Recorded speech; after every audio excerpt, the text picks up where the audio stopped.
A beautiful blonde-haired woman is remembered with a somber thought. Her very birth was considered a crime. A little red-haired girl stares at a portrait of her mother, the celebrated son of the Alvin family, who died giving birth to her. Immediately after her birth, the girl was sent to live in isolation in a lonely annex. A stern maid with dark hair and a bun scolds the young red-haired girl, demanding she sit up straight.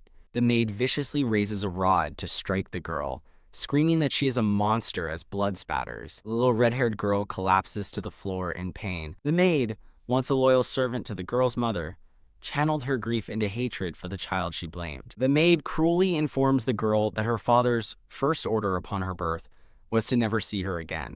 One day, desperate for his attention, the bruised and crying girl ran to her father, hoping he would finally see her pain. Her red-haired father turns back with a cold glare, demanding to know what she is doing. Without a shred of emotion, he orders a subordinate to take her back to the annex, crushing her hopes. In that moment of utter rejection, she gave up, realizing that hope only ever led to more hurt. Huddled and injured in the snow, a new resolve forms. At 13, she would join the military. Years later, her father sits at his desk as a soft click announces someone's arrival. A grown woman with the same fiery red hair stands before him, formally greeting her father after a long time. Her father looks up with cold indifference, curtly asking what she wants. The red-haired woman stands her ground, her expression unreadable. Her father scoffs, sarcastically asking if she expects him to throw her a party. She announces her decision to join the military, catching him by surprise. A vision of her smiling blonde-haired mother appears, her words echoing a desire to speak. The woman's face momentarily transforms, taking on the gentle likeness of her mother amidst a cascade of white flowers. Her father stares in shock, seeing his late wife in his daughter's face and crying out, "Priscilla?" Priscilla confronts him directly, accusing him of abandoning her and then acting like the victim. She looks away with cold certainty, reminding him that he stood by and let all the abuse happen. With a small, knowing smile, Priscilla asks her father if he is aware of what the scriptures say. She quotes from a holy book, reminding him that scriptures say parents should love their children. Her father grits his teeth in anger, demanding to know what she is trying to say. Placing a white flower in a vase, Priscilla recounts how he shut her away and ignored her suffering. She questions whether a man who abandoned his child deserves to reunite with the mother who died protecting her. With final, cutting words, Priscilla declares that he will never see her mother again, not even in the afterlife. A single tear falls as she turns away, her painful farewell complete. A carriage departs, carrying Priscilla away from her past and down a long country road. She arrives at her destination, a massive, imposing military fortress. Here, among barrels of training swords, only one thing mattered: strength. Surrounded by a vision of blooming roses, Priscilla affirms her new path with a confident yes. As Priscilla approaches a table with a crystal orb, a nearby man questions the arrival of a mere kid. Realizing it's a magic test, she calmly places her hand on the glowing sphere. An immense pillar of light erupts from the orb, radiating unimaginable power. The magical blast is so intense that it sends two nearby men flying backward through the air. An officer exclaims at her incredible magic, immediately declaring she will be placed in the Magic Knights. Priscilla finds the merit-based system of the military a welcome change, proving her worth in a duel. The grueling physical training was far easier for her to endure than the crushing neglect she suffered at home. 8 years later, Priscilla stands tall and confident, having earned the rank of captain in the Magic Knight Division. Captain Priscilla stands in her office, presiding over two of her subordinates. Reading an official dispatch, she reacts in shock. They are sending her the third prince. Her knights gossip behind her, one mocking her apparent fear while the other notes the order came directly from the queen. Priscilla's expression hardens with worry and frustration over the unexpected assignment. The dispatch describes Theobald Christian, an illegitimate prince born to a maid who died because she couldn't handle his immense magic. Since his tragic birth, Prince Theobald has lived a life of solitude, hidden away from the world with no one to rely on. As her knights look on, the red-haired captain reviews the prince's file, noting his magic attributes are unlisted. One of her subordinates explains that the prince possesses strong magic, but lacks any control over it. She wonders why they would recklessly send someone so dangerous to the Magic Knights, questioning if they even care if he dies. With newfound resolve, she looks up and declares, I'll take him in. The scene shifts to the exterior of the formidable stone fortress, where the prince will begin his new life. Surrounded by an ethereal glow of yellow flowers, the young, silver-haired Prince Theobald arrives, his expression somber. The red-haired captain introduces herself as Patricia Alvin, announcing that she will be his captain from now on. Prince Theobald simply stares back at her, his expression unreadable, and his silence unnerving. He turns his back on her completely, dismissing her introduction with a cold shoulder.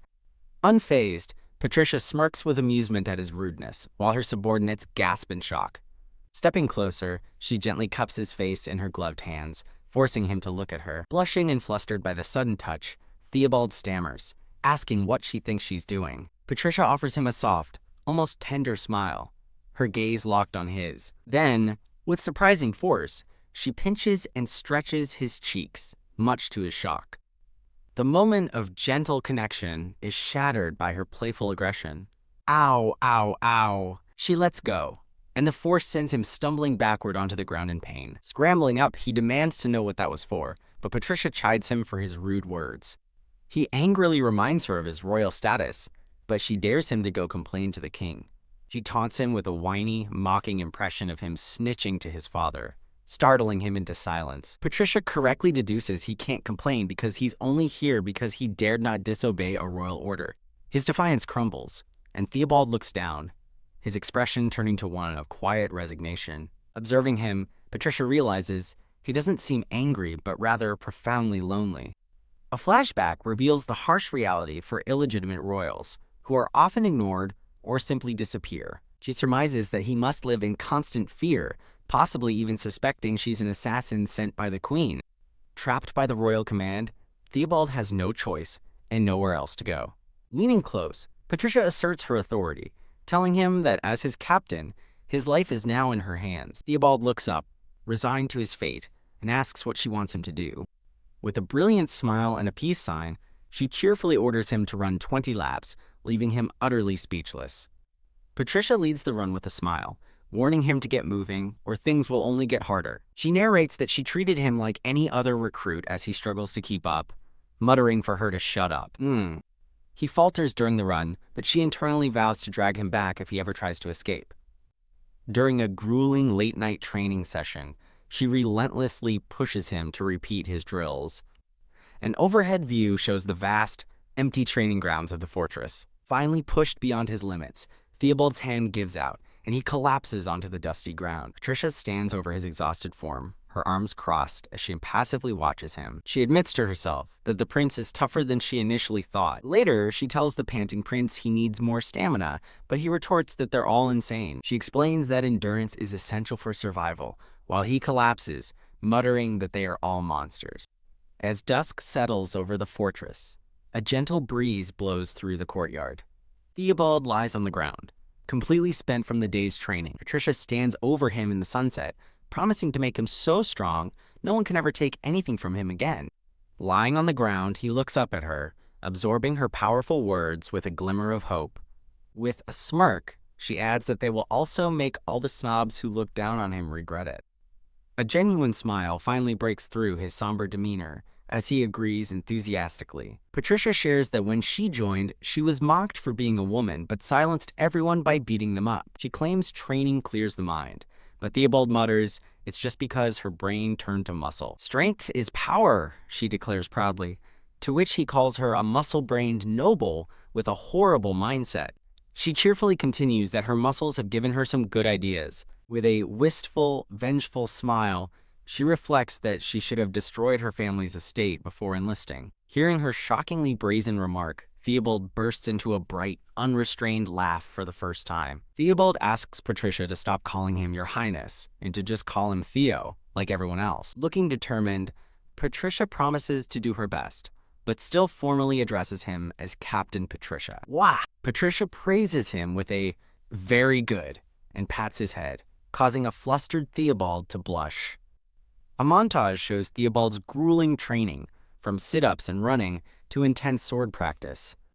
While he still couldn't use much magic, he had learned to infuse his sword with a small amount of power. During training, Patricia notes that Theobald's magic is now almost as strong as her own, Theobald reflects that magic isn't everything, and suggests they try to figure out which element suits him best. On a sunlit balcony, Patricia and Theobald face each other with swords drawn, ready for a sparring match. Theobald looks at her with fierce determination, demanding she stop holding back and fight him for real. With a confident smile, Patricia accepts his challenge, telling him to bring it on. Theobald lunges forward, launching a swift attack against his unflappable captain. As they spar, Patricia reflects that training the stubborn and honest prince is like having a little brother. She smiles fondly, thinking how he always challenges her, even though he never wins. After their match, Patricia bids him farewell until tomorrow as a weary Theobald thanks her. Another knight approaches the prince, disdainfully questioning if he's really okay taking orders from a woman like that. Theobald glares at the man and coldly asks if he thinks he could beat their captain. The knight nervously declines, so Theobald suggests he challenge her to a duel if he has a problem with her. Leaping away with a newfound confidence, Theobald declares he has nothing to complain about when it comes to Captain Patricia. Overhearing his staunch defense, Patricia smiles to herself, thinking how cheeky he's become. Patricia narrates that as Theobald began to care for her, she started to see him and the squad as family. She reflects that her time in the military was the happiest of her life, until the memory shatters like broken glass. The scene shifts back to the present, where a subordinate addresses Captain Patricia Alvin in her office. He delivers a shocking royal order from His Majesty. Her squad is being sent to the front lines. A close-up shows Patricia's wide, disbelieving eye as she processes the terrible news. She internally questions the sudden and shocking command, wondering what the hell is going on. A close-up reveals the formal, signed and sealed scroll containing the royal order. The subordinate repeats the royal order, confirming that Patricia's entire squad is being deployed to the front. Patricia mentally reviews the political situation, noting that while the border with the Kingdom of Alicia is tense, there have been no real signs of war. Reading further, she is horrified to discover they are being ordered to cross the border and attack first. Her face pales as she realizes the grim truth. This is basically a death sentence for her and her squad.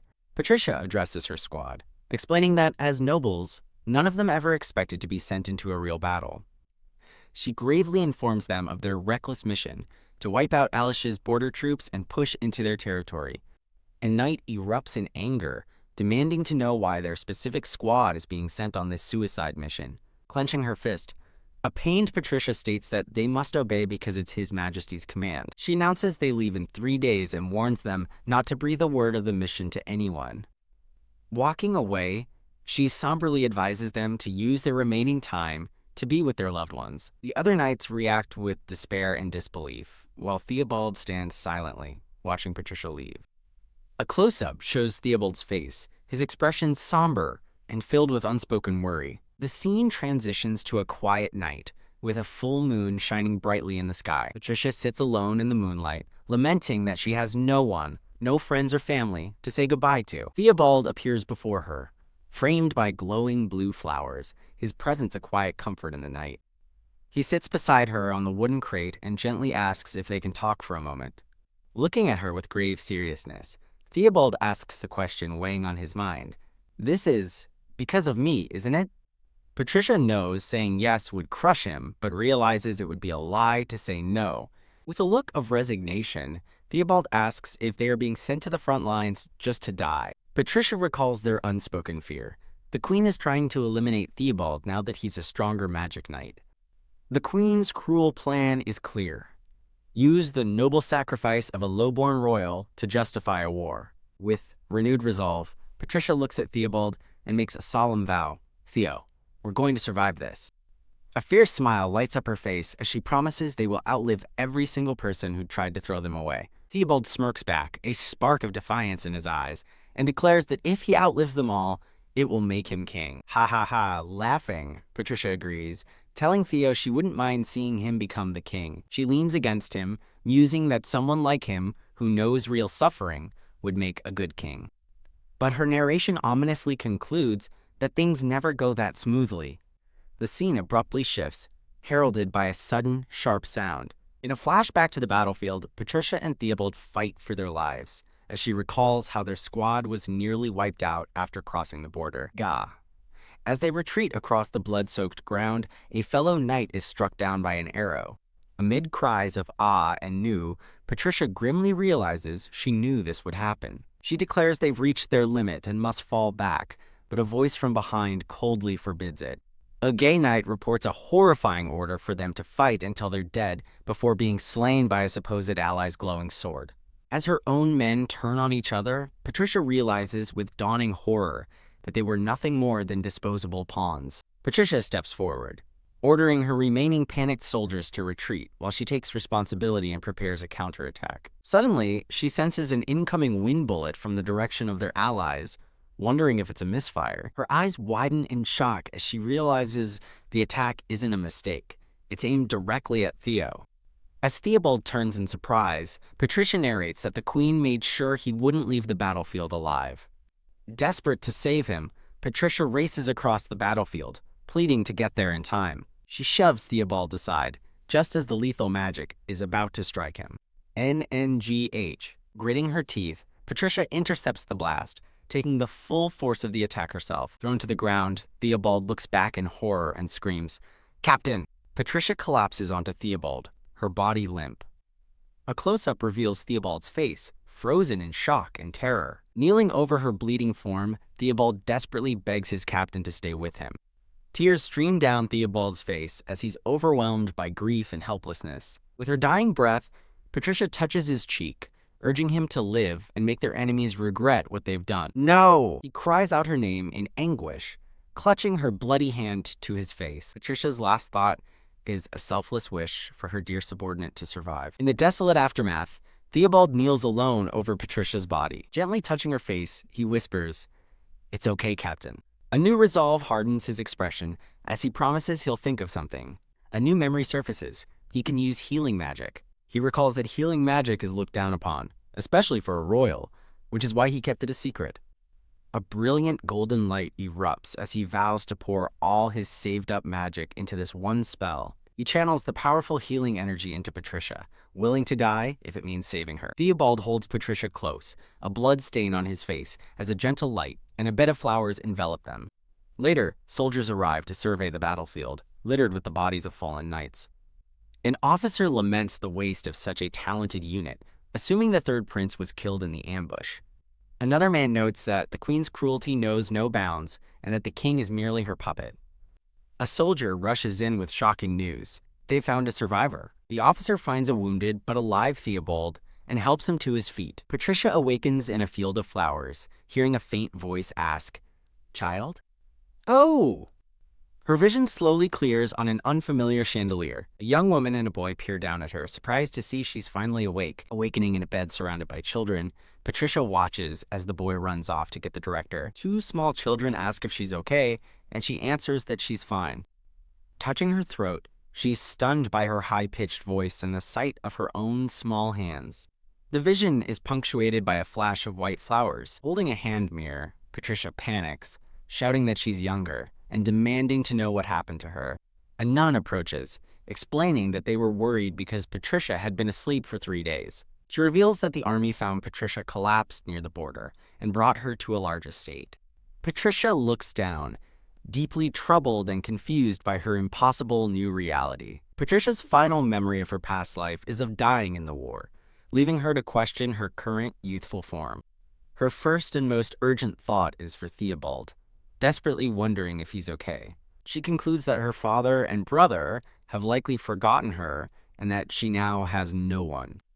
A hand gently pats her head, startling her from her somber thoughts. She realizes that her survival might be a problem for the military, who likely wanted to erase all evidence of the failed mission. Lying in bed, surrounded by flowers, a new understanding begins to dawn on her. She sits up and urgently asks the nun what happened to the war. Though she looked like a 7-year-old, she was mentally 24 and quickly became a dependable caregiver for the younger orphans.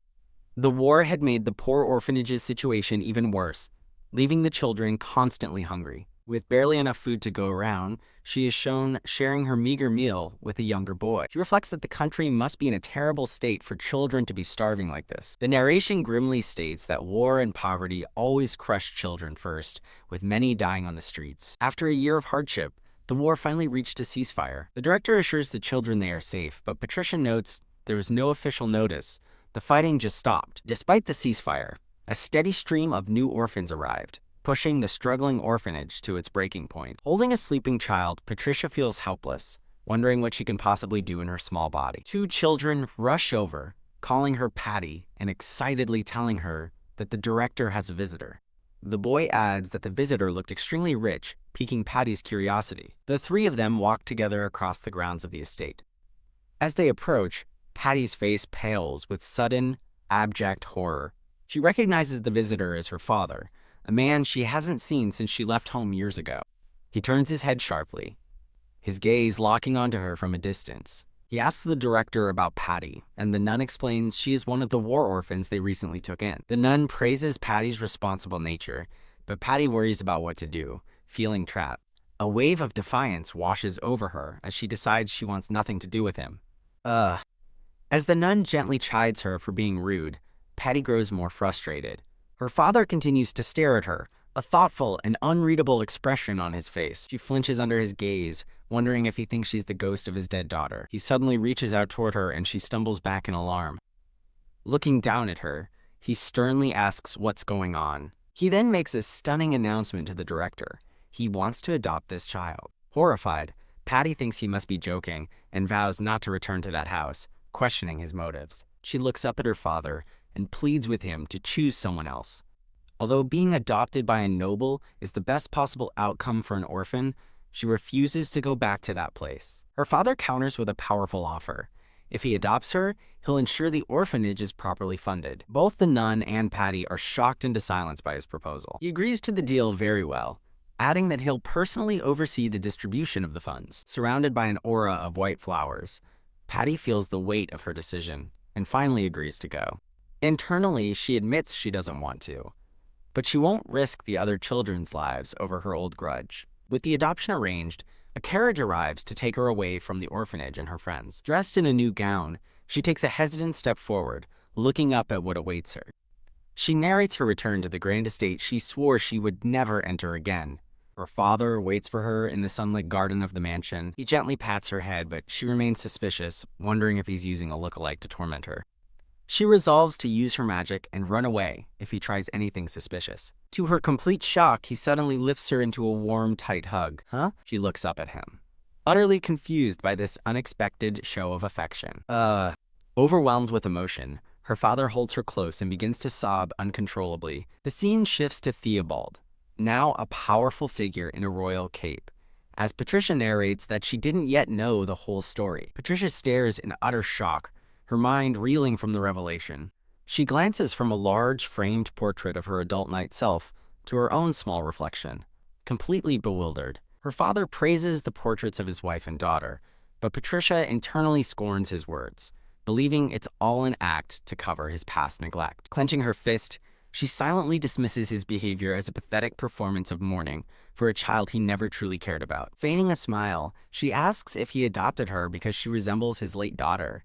Thinking it's a common story to gain sympathy, he confirms her suspicion, admitting she reminded him so much of his daughter that he couldn't leave her in the orphanage. She internally scoffs at his reasoning, knowing she was far more miserable in his house than she ever was as an orphan. Her father places his hands on her shoulders, looking down at her with a gentle smile. He promises to make the rest of her life happy, but her expression remains distant and uncertain. As he leads her away to eat, she struggles to understand how he can love a lookalike when he couldn't love his real daughter. Seated before a grand feast, Patricia looks overwhelmed by the sheer amount of food laid out for her. Her father smiles warmly, encouraging her to take her time and eat as much as she'd like. While the huge portions are a shock compared to the orphanage, she has to admit the food looks delicious. Suddenly, a red-haired young man bursts into the dining room with a loud crash. The man's green eyes blaze with fury as he takes in the scene. He points directly at Patricia, demanding to know who she is. Her father calmly introduces her as his new stepsister, prompting her to think that she's technically been his sister for 24 years. The young man gestures sharply, clearly in disbelief over the sudden announcement. A close-up shows his simmering anger as he glares ahead. Patricia looks down sadly, assuming her father adopted her without telling her brother, and that she's now a burden to him. Her brother slowly approaches and leans down to get a closer look at her.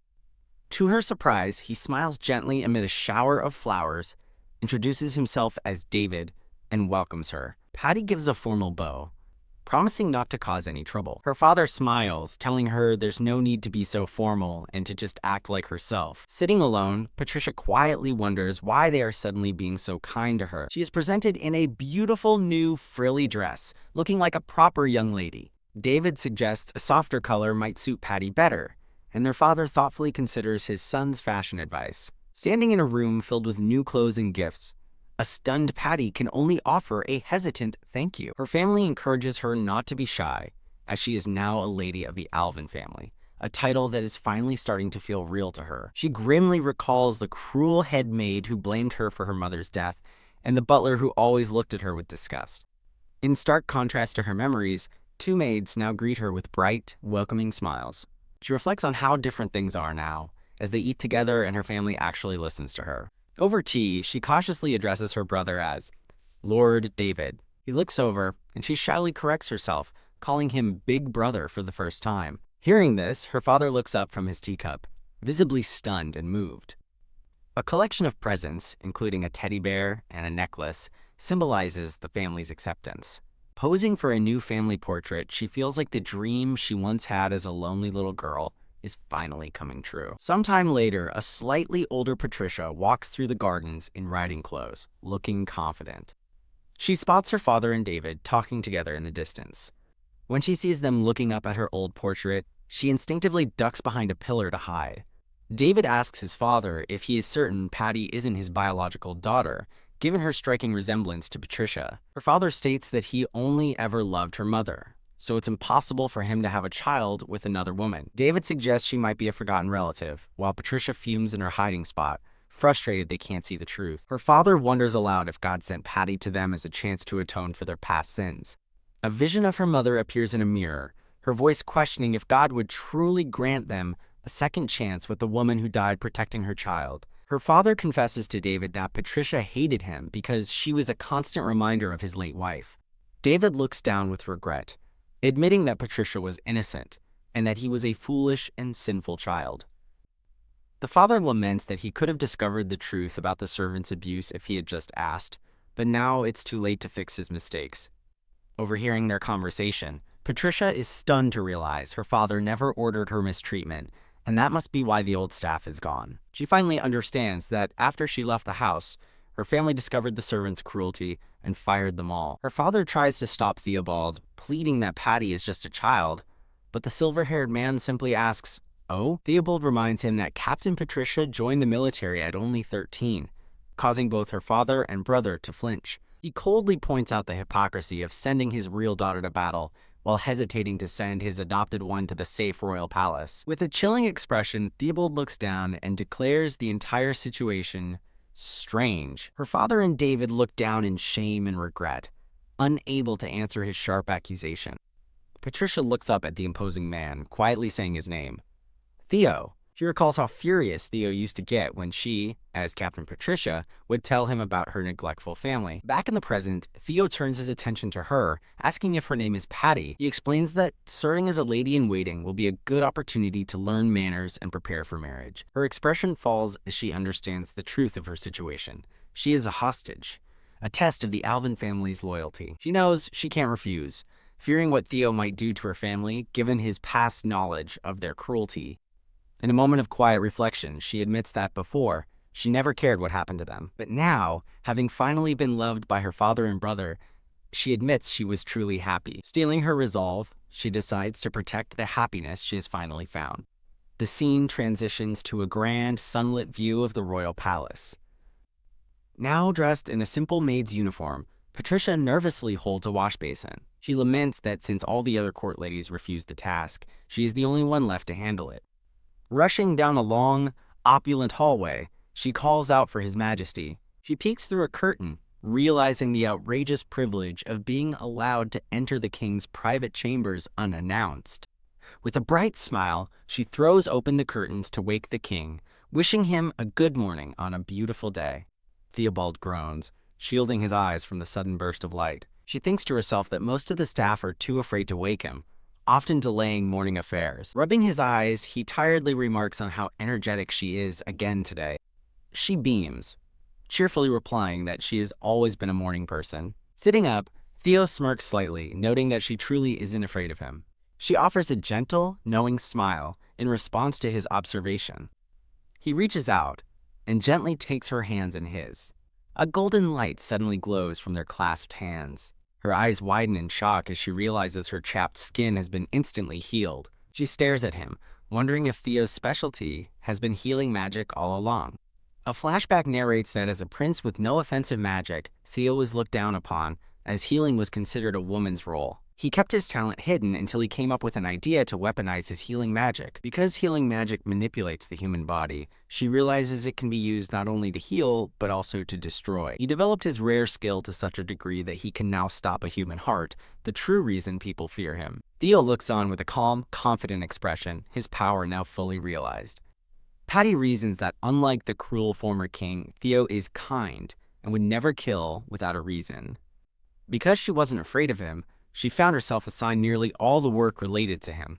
Overwhelmed, she clutches her head, realizing the job in the royal palace is far from the easy work she imagined. A kind-looking man with light brown hair appears, introduced as Roland, the king's close aide.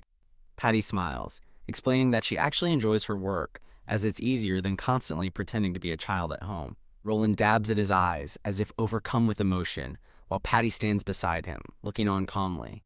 Her peaceful moment is interrupted as she and an older, stern-looking woman look up in surprise. She stands before a magnificent, gold-trimmed canopy bed, sweating as she asks if this is really her room.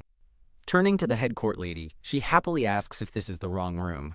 The head court lady firmly states that the room is correct, as it is the VIP room closest to His Majesty's quarters. Stunned, Patty drops her luggage, wondering why a new recruit is being given such a massive responsibility.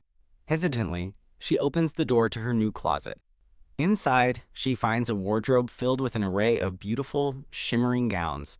The head court lady explains that His Majesty personally asked for the outfits to be prepared, leaving Patty speechless. She nervously wonders what Theo is planning, as this feels more like the treatment of a royal mistress than a lady-in-waiting. Patty asks the head court lady to call her by name, fearing that being called lady will make people think she's the king's mistress.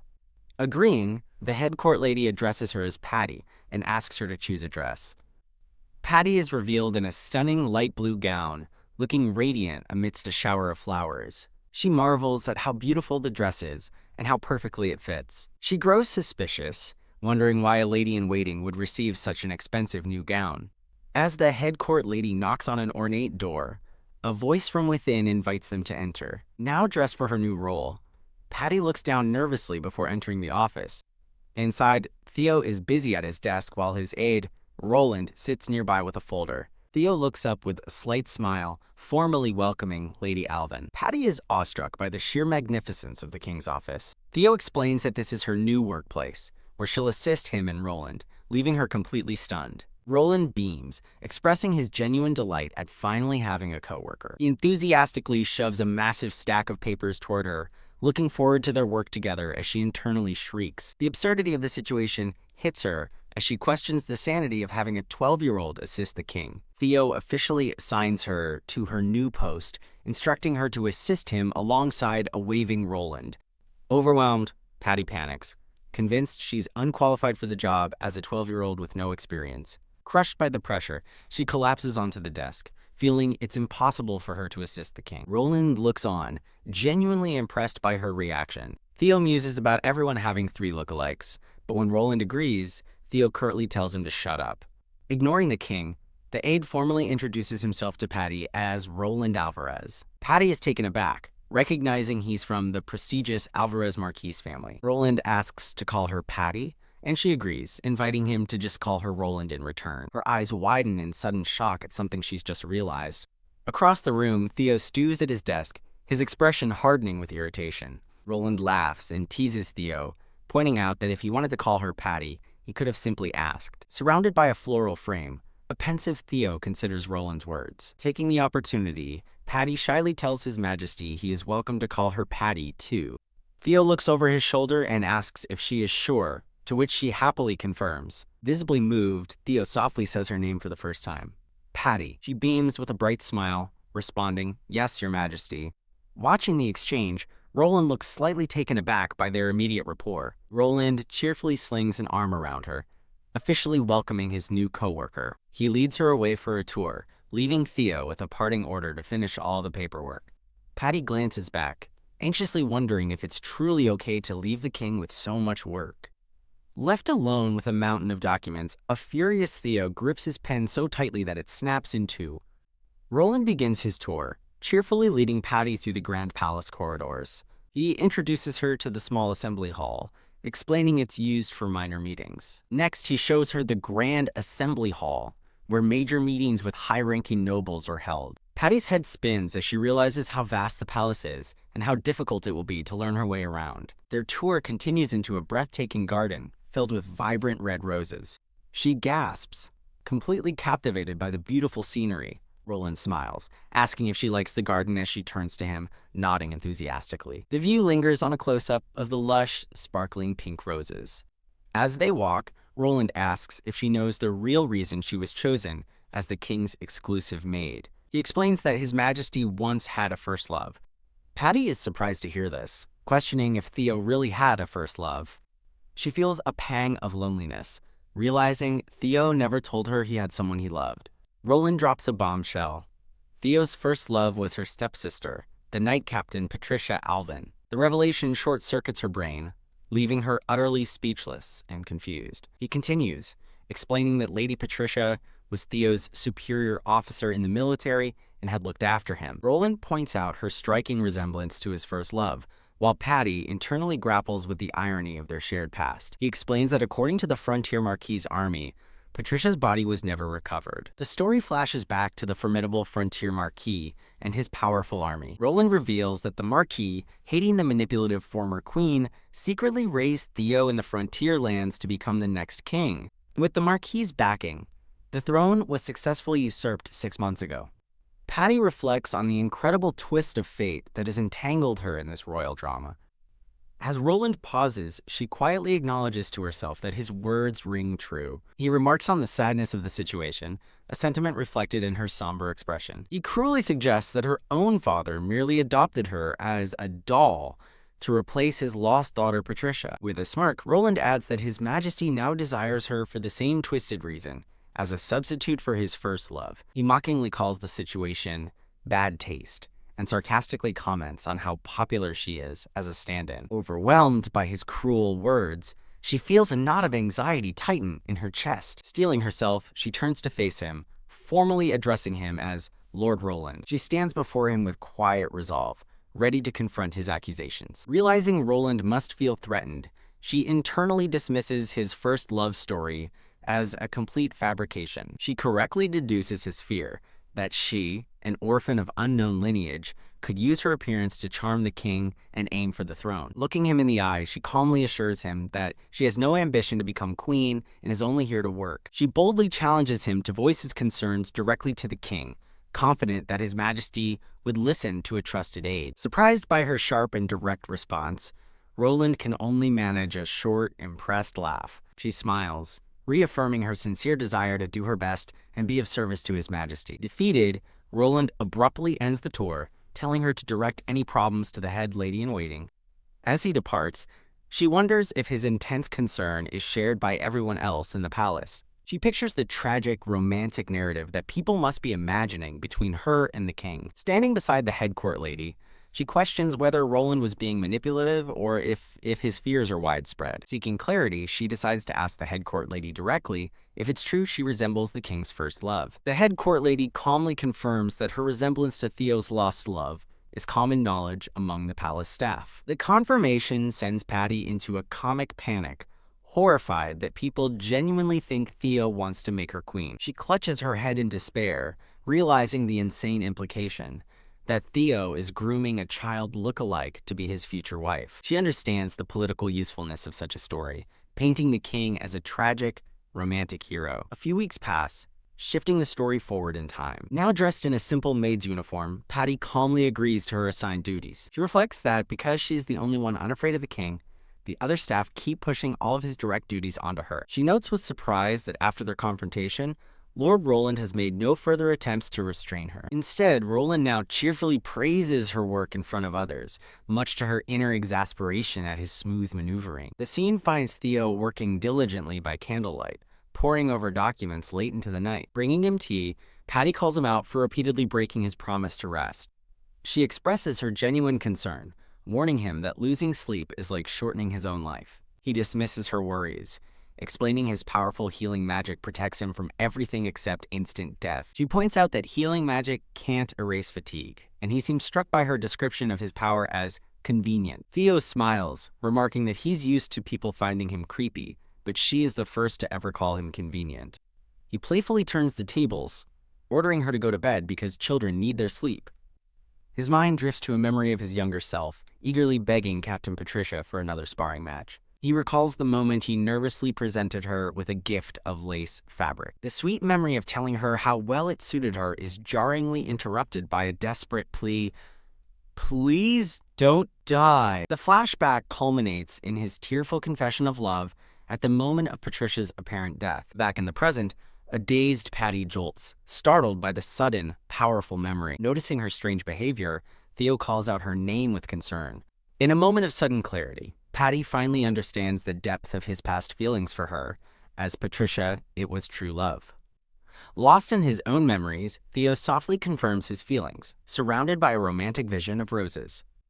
The word echoes in the golden light as he affirms his feelings once more. It's love. She recalls thinking of Theo as a hopeless man who survived by sacrificing what he loved. He laments that at the crucial moment, he failed to cast the regeneration spell. She thinks to herself that despite her new appearance, she's still alive. She explains that Theo's immense magic rejuvenated all her cells, reverting her to the body of a child. Now in the present, she struggles to tell the grieving Theo that she is really Patricia. She internally panics, thinking she can't reveal her secret dream of becoming a cute bride because it would be too embarrassing. Theo looks down at a crystal ball, fondly remembering Patricia's beauty, kindness, and strong will. A vision of the magnificent, red-haired Commander Patricia appears, radiating confidence. Patty sweats nervously, thinking his glorification of her past self is way too much. Speaking to the young girl now called Patty, Theo clarifies he doesn't intend to overlap her with Commander Patricia. He looks at her with a gentle smile, telling her he just wants her to grow up healthy and happy by his side. Patty looks up at him, moved by his sincere wish for her happiness. Filled with determination, she cheerfully promises to do her best to live up to his expectations. Theo sips his tea and quietly agrees, a faint smile on his lips. Resolved, Patty pushes a tea cart, vowing to work hard for Theo's sake. Overwhelmed, Patty lies face down on a massive pile of paperwork. Roland approaches, noticing her struggle with the documents and offering to take over for her. She looks up with relief, admitting his help would be huge since she's a muscle for brains. She reflects that while she initially found the easygoing Lord Roland annoying, she now realizes the country couldn't function without his insane efficiency. A flashback shows Lord Roland as Theo's right-hand man, a loyal friend and retainer since before Theo became king. Patty looks up at Roland with a grateful smile and thanks him. She politely declines his help for now, determined to finish her secretarial duties before her break. Roland smiles, realizing her upcoming time off is the reason for her sudden diligence. The scene cuts to a silent Theo sitting at his desk, emanating a powerful, intimidating aura. Memory of two concerned men noting she's only 12 flashes through her mind. She feels guilty, imagining Theo making a sulky face like a sad puppy every time she has to leave. Roland asks what she plans to do during her break. She tells Theo she has all the more reason to finish strong, and he sternly agrees. With her arms raised in triumph, she joyfully declares that the work is finally done. Announcing she'll see them in 3 days, Patty excuses herself and leaves as Roland waves goodbye. HMPH. Theo watches her go with a slight pout, quietly acknowledging her departure. A maid asks Patty if she's leaving tomorrow, and Patty confirms she's returning to her family home. Patty worries that the maid, who is in charge during her absence, might be scared of Theo. She reassures the nervous maid that His Majesty is a kind person who wouldn't harm the innocent. The maid looks surprised as Patty boasts that she's survived a year of mouthing off without a scratch. The maid laughs, admitting that's true, as Patty stands proudly. The maid wishes Lady Patty an enjoyable time off, and Patty thanks her, promising to be back soon. A horse-drawn carriage waits outside the grand palace under a crescent moon. Wah! Two red-haired men rush towards Patty with looks of shock and concern. She apologizes for not finishing her work, feeling a sense of detachment from her new life. The men reach out to her as she wonders if she can ever fully embrace this new beginning. One suggests they go have dinner. Meanwhile, Theo and Roland sit down for a quiet dinner at the palace. Theo glares at his companion, annoyed, and asks why he has to eat with him again. Roland cheerfully insists he's just keeping His Majesty company out of kindness, knowing he'd be lonely without Patty. A light bulb appears over Roland's head as he gets a bright idea. He leans in and slyly suggests that Theo go see her in disguise. Theo pauses, fork in hand, his expression unreadable as he considers the proposition. Elsewhere, the two red-haired men from Patty's family look utterly dejected. Patty stands before two red-haired men from her family. One tearfully wipes his eyes, while the other looks on sadly. A red-haired woman scolds them, insisting they can't skip the clan meeting about succession after the younger man suggests it. As they prepare to leave in a carriage, the older man laments leaving Patty, who cheerfully wishes her father and brother a safe trip. A slightly older-looking Patty smiles and waves as the carriage pulls away. Sighing in relief, she thinks to herself that her family is a bit much sometimes, and she's finally free. Announcing she should get going, Patty turns to her maid, who eagerly offers to get her ready right away. Now dressed in an elegant pink gown, Patty looks beautiful amidst a backdrop of pink flowers. Two maids, one older and one younger, look on with delighted and adoring expressions. Patty observes them, thinking that the current servants are all very kind.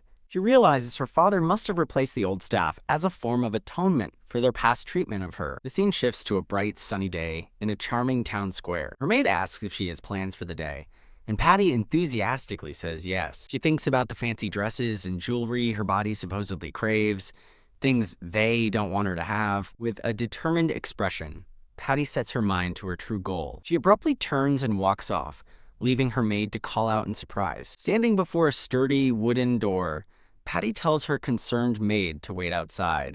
Inside a dusty workshop filled with armor and weapons, a burly blacksmith stands with his arms crossed. Patty enters the blacksmith's shop, standing before the large man. She fondly recalls that people reacted with similar disbelief back then, too. Approaching the workbench, she asks the blacksmith for a weapon, preferably something light.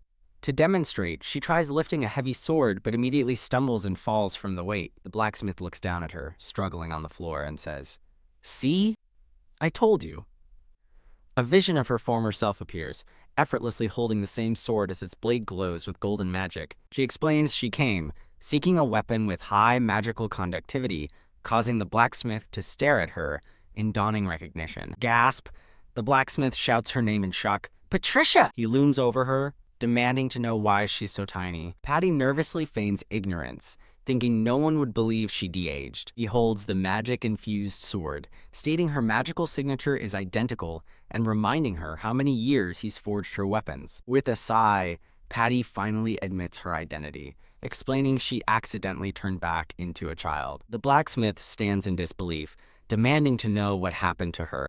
The two sit down in the workshop to discuss her situation. He tells her he assumed she had died or quit knighthood after she vanished 5 years ago. He finishes, saying he never imagined she'd return looking like a child. Smiling, he says he's just glad she's alive and has returned to buy one of his swords. Patty laments losing all the muscles she trained for years, but he cheerfully tells her to just build them again. She looks down sadly, admitting that restarting her life is proving to be very tough. She reflects on all the hardship and effort she put into her past life, all of which is now gone, leaving her with nothing but her life. Getting back to business, the blacksmith recalls her request for a short sword with high magical conductivity. He presents a gleaming short sword with a red hilt and asks if it will do. Her eyes sparkle with delight as she declares it's perfect, confident she can wield it in her current small body. She thinks of Theo, both as the young boy she trained and the king he is now, musing that he might not remember her. The blacksmith winks, surprising Patty by revealing that he still makes swords for His Majesty. He explains he keeps his status as a royal supplier quiet to avoid extra work, as he accepts her payment. Clutching her new sword, she feels glad that Theo still values their shared memories, envisioning his younger self smiling. The blacksmith offers to forge her another if this one isn't right, and she thanks him for his help. As she leaves, he promises not to tell anyone her secret. Outside, Patty asks her maid to keep her identity a secret as well, especially from her father and brother. The maid is momentarily shocked but quickly agrees to keep the secret. With her mission accomplished, a cheerful Patty decides it's time to go look at some cute things. Her happy mood is shattered when she looks up and sees a familiar face, thinking in shock, "No way. Theo!" She panics internally, wondering what he's doing here while also noticing his hair is now black instead of white. While on an outing, Patty is surprised to see a familiar figure, wondering why the king is in a place like this. PF'd, she barely stifles a laugh as Theo greets her with a comically monotone, "What a coincidence, Patty." Playing along, she smiles and asks what His Majesty is doing here. Theo replies with a serious expression that he's not a king right now, but a simple wandering traveler. She playfully points out that no wandering traveler dresses quite so neatly, leaving him momentarily confused. Growing concerned, she asks if he truly came all this way by himself, and he confirms that he did. He looks away, insisting that for now, he is just a civilian. Standing behind Patty, a brown-haired woman looks on in absolute shock. As the woman reels, Patty turns away, thinking to herself that as long as no one recognizes him, Theo is actually a good guy. She turns back to him, correcting his title from Your Majesty to just Theo. With a weary sigh, she settles on calling him Lord Theo. Hearing her use his name, a blushing Theo beams with pure, unadulterated joy. His dazzling smile is so overwhelming that a tiny, chibi Patty recoils in annoyance. Clearing her throat, she gets serious and asks him why he came without a single guard. He places a hand over his heart, calmly stating that he needs no guards, as he can stop the heart of anyone around him at will. Gasp! Overhearing his terrifying threat, the nearby woman flees in terror. Patty watches her go, thinking to herself what a complete fool he is. Her thoughts continue, recalling her past as she thinks that, as a former commander, she can see right through his bravado. She lectures him, reminding him that there are many ways to assassinate someone from a distance. He smirks, challenging her by boasting that poison doesn't work on him and that he's incredibly difficult to kill. With a stern gaze, she reminds him of a lesson she once taught him. Overconfidence is deadly. She internally muses that his invincibility is limited to close combat, and that even she can devise ways to kill him. Resigning herself to the situation, she offers to travel with him, figuring her magic can still protect him even if she's lost muscle. Theo smiles playfully, asking if she's offering to be his protector. She smiles back warmly and confirms that she is. His expression instantly darkens, and his eyes glow red as he sternly rejects her offer, telling her she doesn't need to do that. His sudden, intense reaction leaves both Patty and her companion completely startled. A memory surfaces of her as Patricia, declaring that she never wants anyone else to die for her sake. Seeing through his harsh words, Patty smiles gently and tells him that he's a kind person after all. He turns away, brushing off her compliment by saying he just thinks it's pointless for her to protect him. She insists that not wanting others to get hurt is the very definition of kindness. Deciding to move on, she nervously suggests they drop the subject and then cheerfully extends a hand, asking if he's ready to go. She instinctively grabs his arm, leading him away as her companion watches in utter disbelief. She panics internally, realizing she just grabbed him out of old habit, flashing back to a memory of her as Patricia drunkenly dragging a young, white-haired Theo. He smiles and agrees to go, and they walk off together holding hands through the streets. The scene transitions, showing the idyllic architecture of the town they are exploring. As they walk, she observes him closely, realizing he's trying to understand the market prices like a true king. The moment reminds her of the past, when she and a much younger, white-haired Theo used to stroll through town just like this. A memory plays of her happily enjoying street food, while a flustered young Theo looks on. She remembers how he had never bought street food before. That day, his cheeks puffed out as he took his first bite. Back in the present, a gentle smile graces her lips as she cherishes the sweet memory. Theo notices her expression and asks if there is something she'd like to eat. Her eyes light up with excitement as she happily requests something sweet. He smiles, noting her love for sweets, and suggests a fruit cutting stand he knows of in a nearby park. The scene shifts to a breathtaking view of a large, elegant park with a central fountain and manicured gardens. As they admire the view, Theo mentions that it's said to be the most beautiful spot in the capital. Patty looks around in awe, agreeing that it is indeed incredibly beautiful. But her expression quickly turns serious as she realizes this beautiful place isn't necessarily a safe one.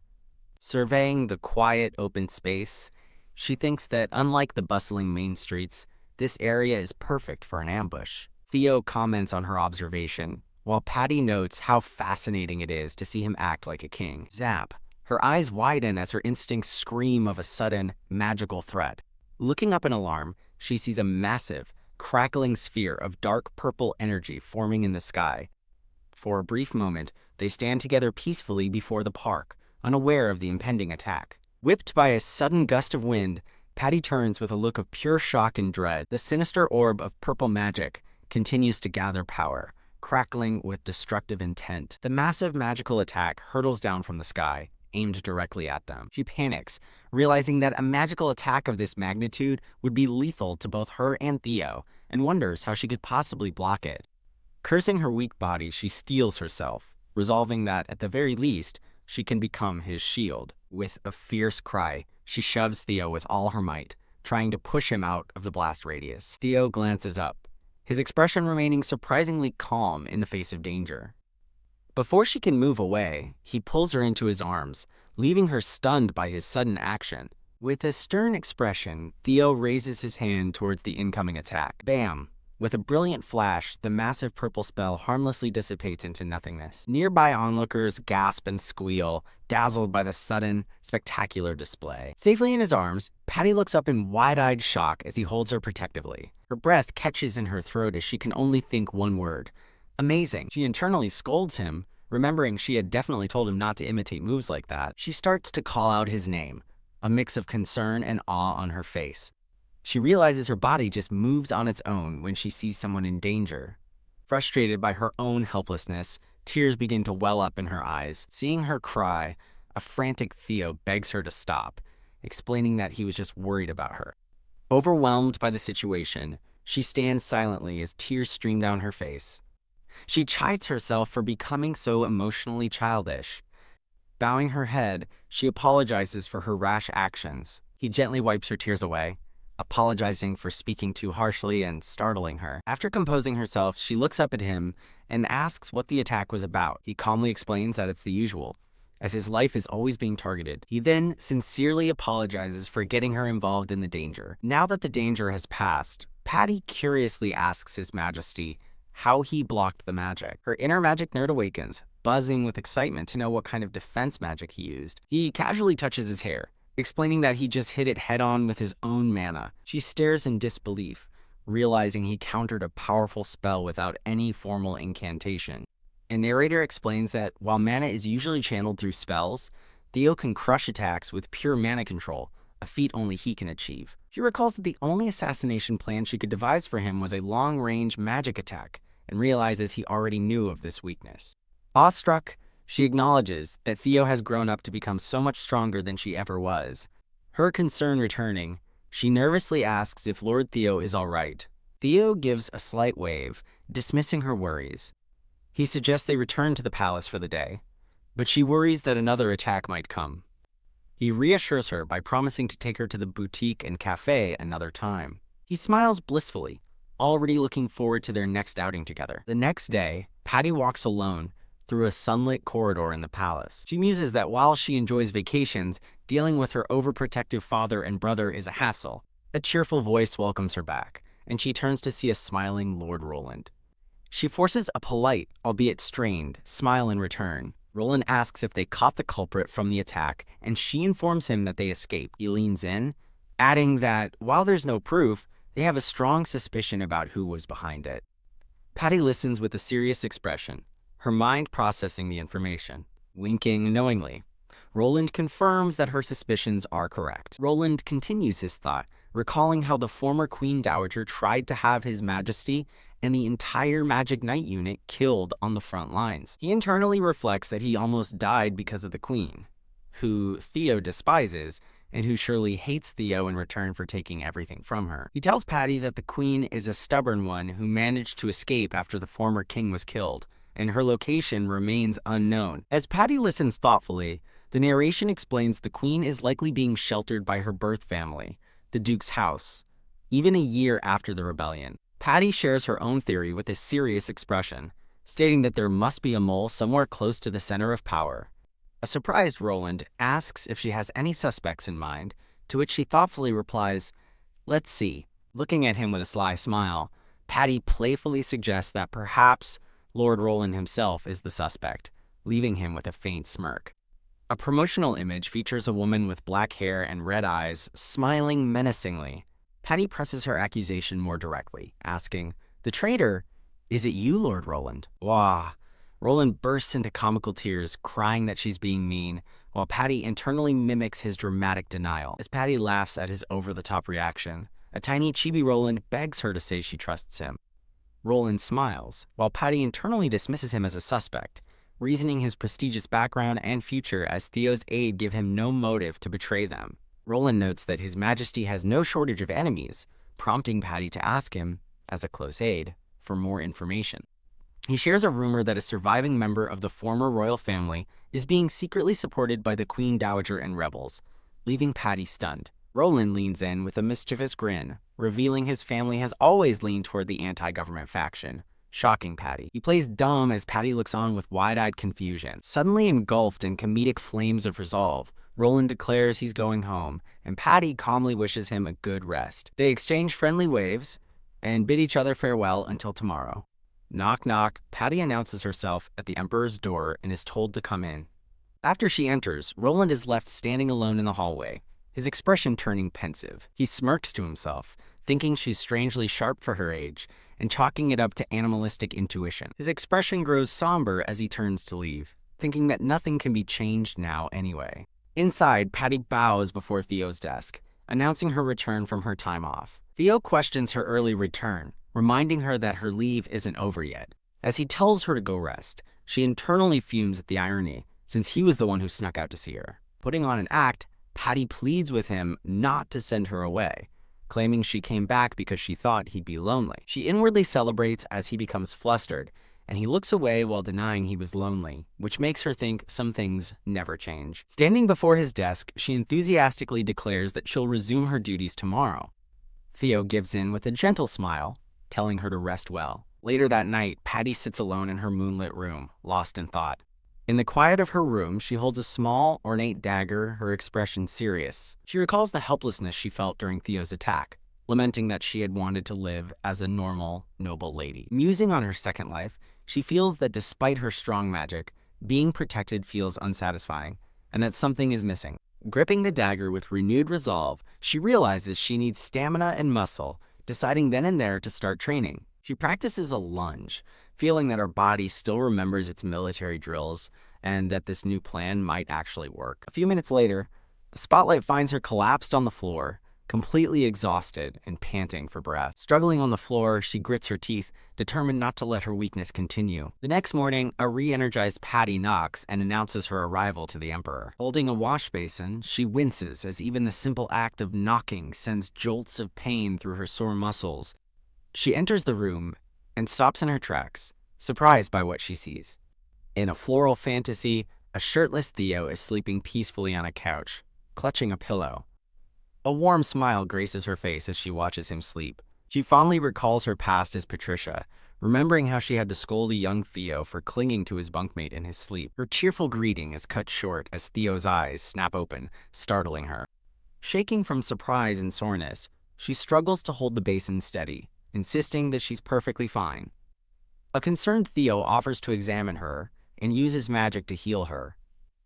As he reaches for her, she panics, thinking his healing will ruin her hard-earned muscles, and yells that she's just sore. She explains that feeling pathetic after the attack motivated her to train, resulting in her current full-body soreness. With fiery determination, she declares that she wants to be strong enough to protect him and that this pain is a necessary part of it.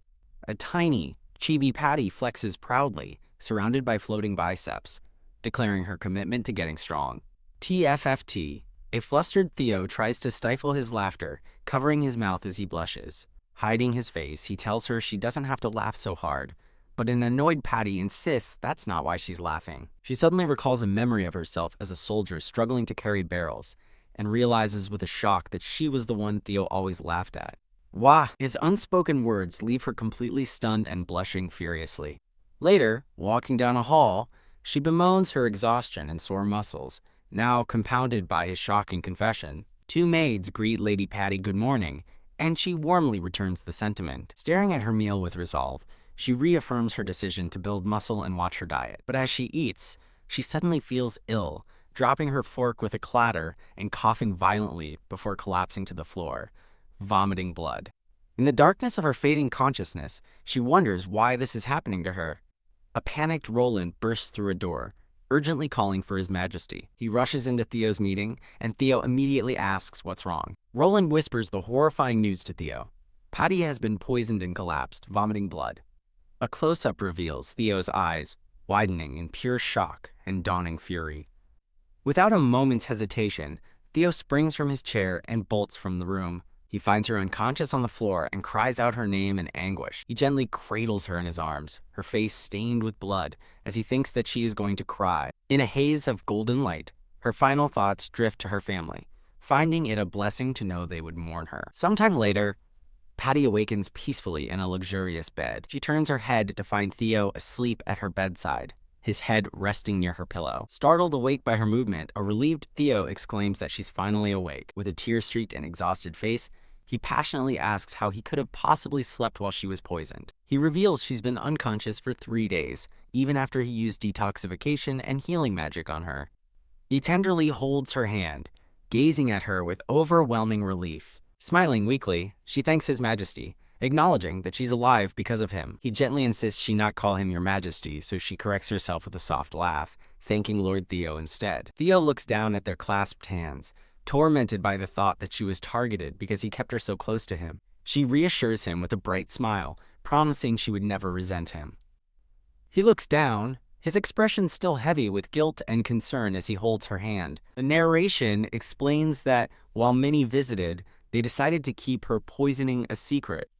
Patty reflects on her family's love, something that's still hard to believe given their past. Lord Roland peeks into her room, cautiously asking if she's okay. Reclining in bed, she assures him she's fine, thanks to His Majesty's healing. Roland smiles, relieved to see her looking healthy, while she apologizes for worrying him. He tells her not to worry about him, revealing that His Majesty hasn't slept for 3 days, staying constantly by her side. He looks on thoughtfully, telling her that she has made the Emperor quite human. Confused by his statement, she asks him what he means. Roland explains that His Majesty is a monster whose immense magical power instantly heals any wound, making him untouchable. He continues, describing Theo's power to kill with a glare and his lack of hesitation in harming others, since he has nothing precious to lose. Pointing at her, Roland declares that she was targeted because she has shaken Theo's reign of terror.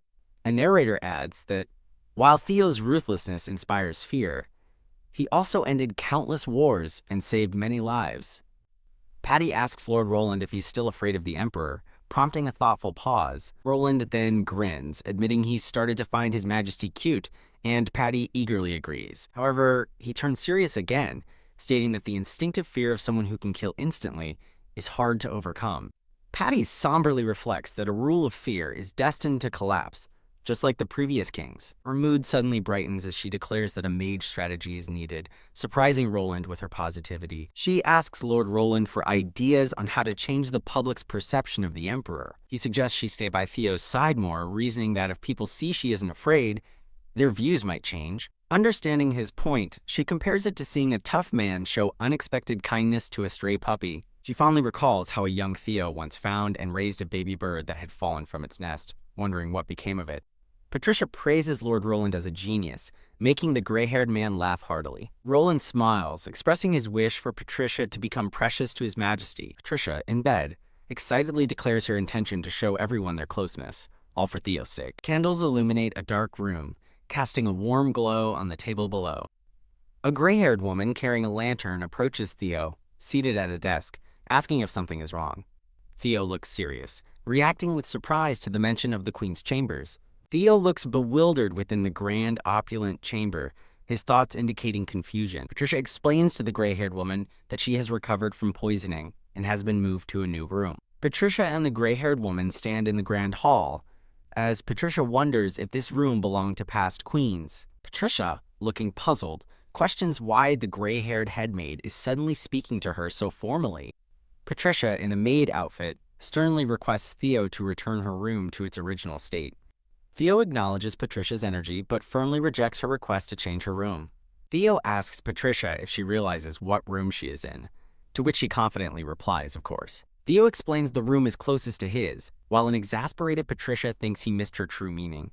An angry Patricia clarifies to Theo that she was referring to the significant purpose of the room.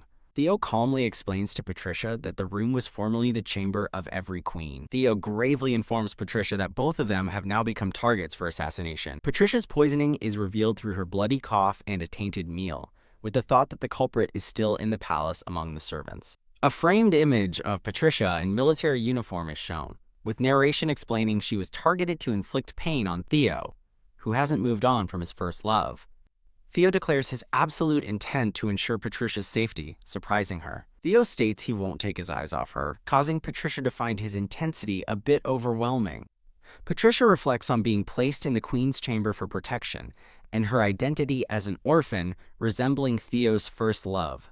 Patricia sighs, asserting she doesn't care about public opinion regarding her being given the Queen's chamber. Theo declares that he will crush anyone who publicly criticizes his decision. Patricia reacts in shock, lamenting Theo's power solves everything attitude and questionable morality. Two maids, one brown-haired and one gray-haired, arrive with a tiered tray to announce lunch. Theo invites Patricia to share lunch with him, saying it would be a waste to not eat together. Patricia looks surprised, a fork near her mouth, while the gray-haired maid watches intently. The gray-haired maid lunges, attacking with a dagger in a swift, unexpected move. The gray-haired maid attacks, her dagger aimed at a shocked Patricia. Patricia, wide-eyed, realizes her reflexes are too dull to react to the attack. A sudden, swift motion is depicted. Patricia's face is spattered with blood, her eyes wide with pain and surprise. Theo shields Patricia, taking the dagger strike himself, as blood splatters around them. The gray-haired maid looks on in shock at the unexpected turn of events. Theo's eye glows red as he emits a guttural sound, while the gray-haired maid coughs blood and collapses, terrifying the other maid. Theo stands protectively over Patricia, still holding the gray-haired maid, as another maid frantically calls for help. Patricia screams in horror upon seeing blood gushing from Theo's hand. Theo's hand glows with golden light, quickly healing his wound. Patricia sadly apologizes to Theo, gently holding his now healed hand. Theo gazes at Patricia with a serious and unreadable expression.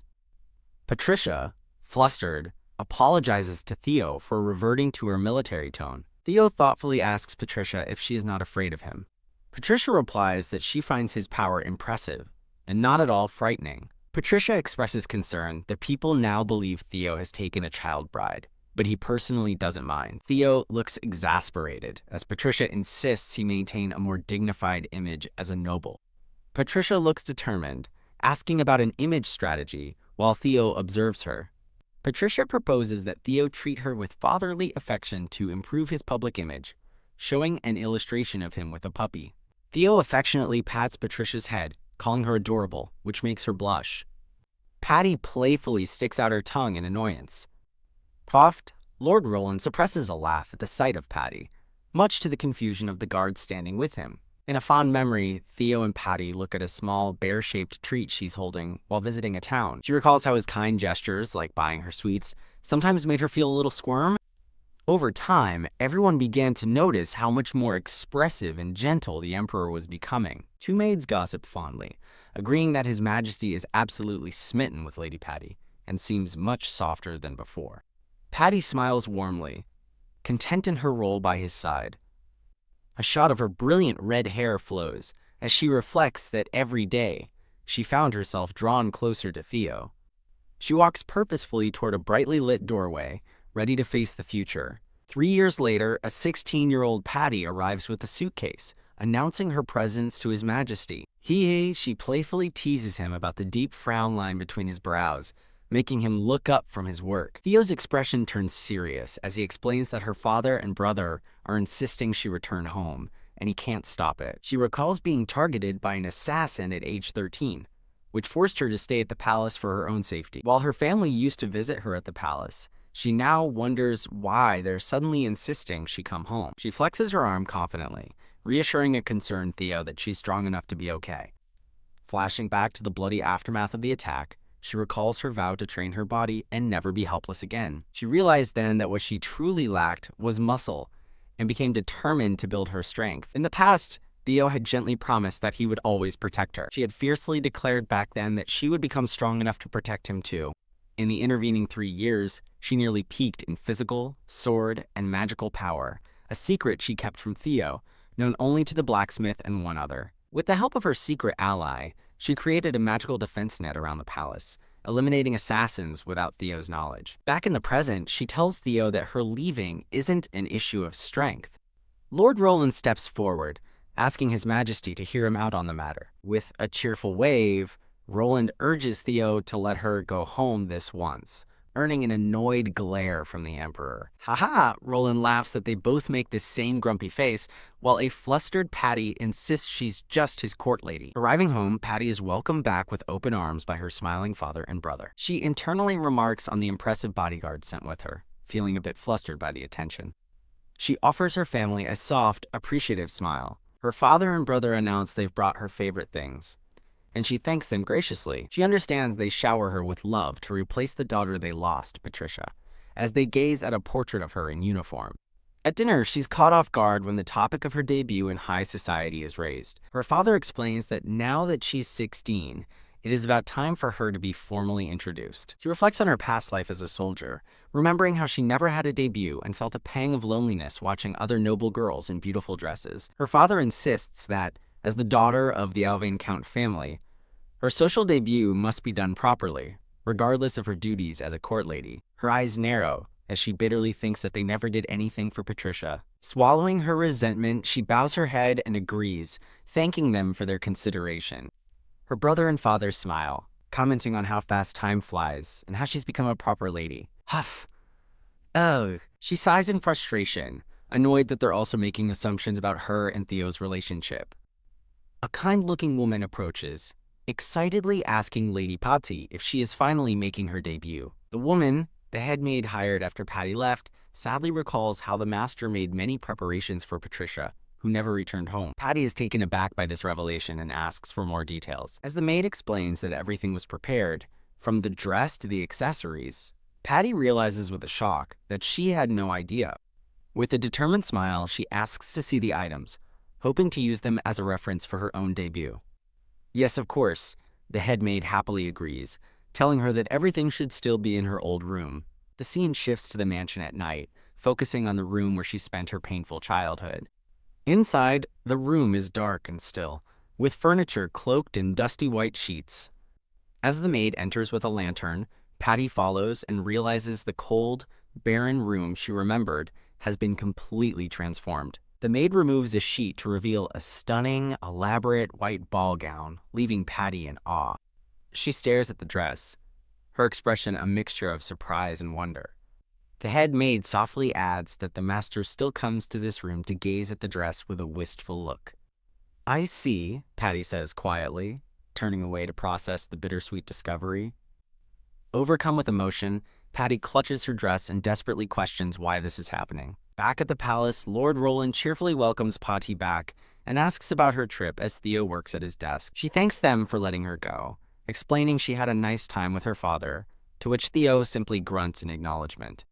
Placing a hand on her chest, she announces that after some thought, she has made a decision. Thump, Theo suddenly slams his hand down on his desk, startling a wide-eyed Lord Roland.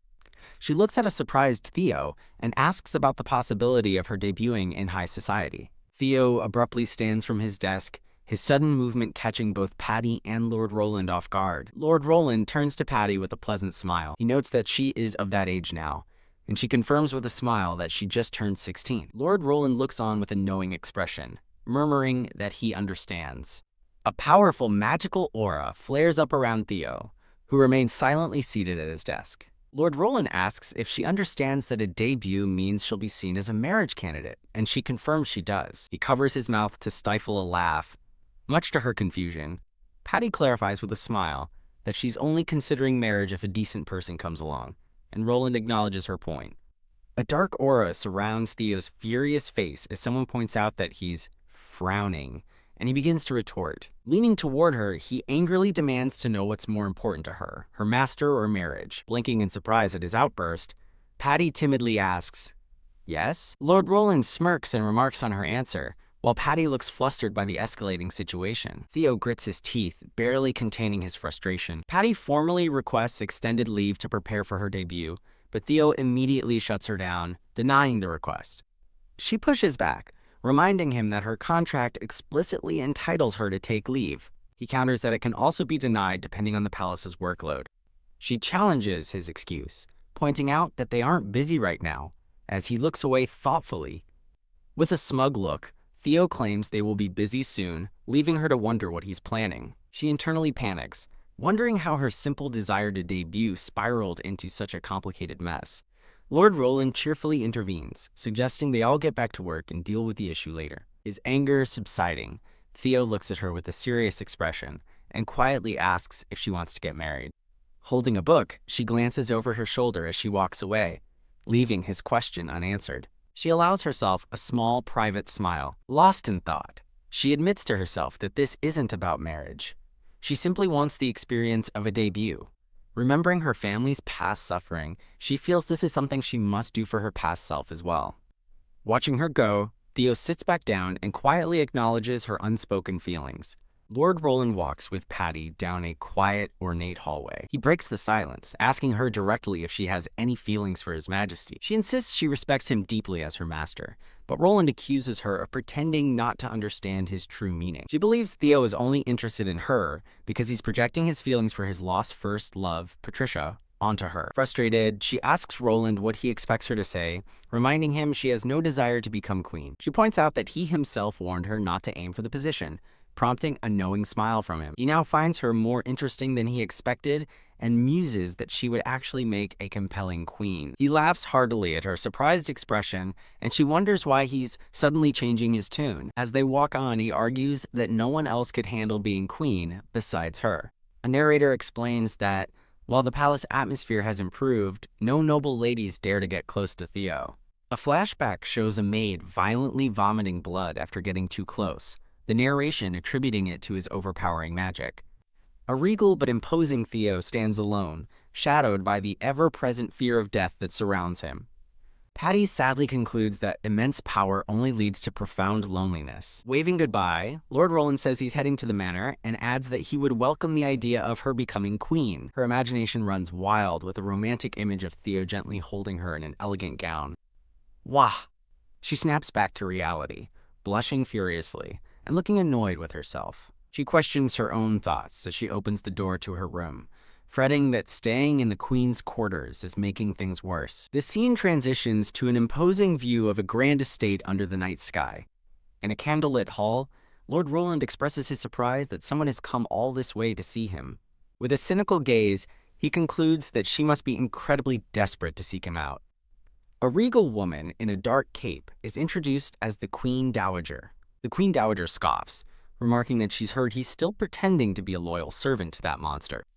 Roland smirks, assuring her that he's been working hard to earn the Emperor's trust. He reminds the Queen Dowager that he has been a valuable source of information for her. She turns away dismissively, stating she only came to give him a reminder. As she walks away, she warns him not to get attached to the monster, and he coolly agrees that it would never happen. Gnawing on her thumb, the Queen Dowager resolves that they must eliminate that thing at any cost. She notices something amiss, commenting on his hair. He apologizes, blaming a hectic schedule, and promises to fix it immediately. Standing firm, he reaffirms their shared secret. No one must ever discover he carries royal blood, and he obediently addresses her as mother. A playing card bearing his likeness appears as he declares himself her final trump card. The scene shifts to Patty's father, who holds up a sketch of a pink gown and asks for her opinion. While her family discusses the need for an elegant and refined debut dress, Patty sits quietly, watching the preparations unfold. She reflects on taking another day off from the palace to be with her family. She notes that both her father and brother are working tirelessly to ensure her debut is perfect. A look of quiet contemplation crosses her face as she takes it all in. Back at the palace, she cheerfully informs Theo that she'll be going home again on the weekend to continue with her preparations. Theo lets out an audible, annoyed sigh, clearly displeased with her announcement. She calmly tells the pouting emperor that his childish behavior won't work on her. He leans in close, their faces just inches apart as she looks back at him, unflinching. In a soft, romantic moment, he gently touches her cheek, causing her to look up in surprise. A charming, knowing smile spreads across his face.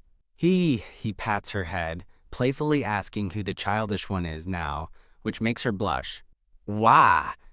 She jumps back in a fluster, insisting he stop, because she's a proper lady now. Theo freezes in shock at her reaction while she realizes she's the only one he's so comfortable and casual with. She grimaces, wondering if they're both just bad at keeping an emotional distance due to their shared past. Back home and trying on a dress, Patty admits she's having trouble choosing a design for her debut. She glances toward her father and brother for guidance. Overcome with adoration, her father and brother agree to whatever she wants. Thump. The doors suddenly burst open, startling everyone in the room. Patty and her family turn in surprise towards the sudden intrusion. The three of them stare in disbelief, her brother asking what is happening. As they gaze at the new arrival, Patty stammers in astonishment. A stunning white and blue debutante gown, complete with a magnificent turquoise necklace, is presented before them.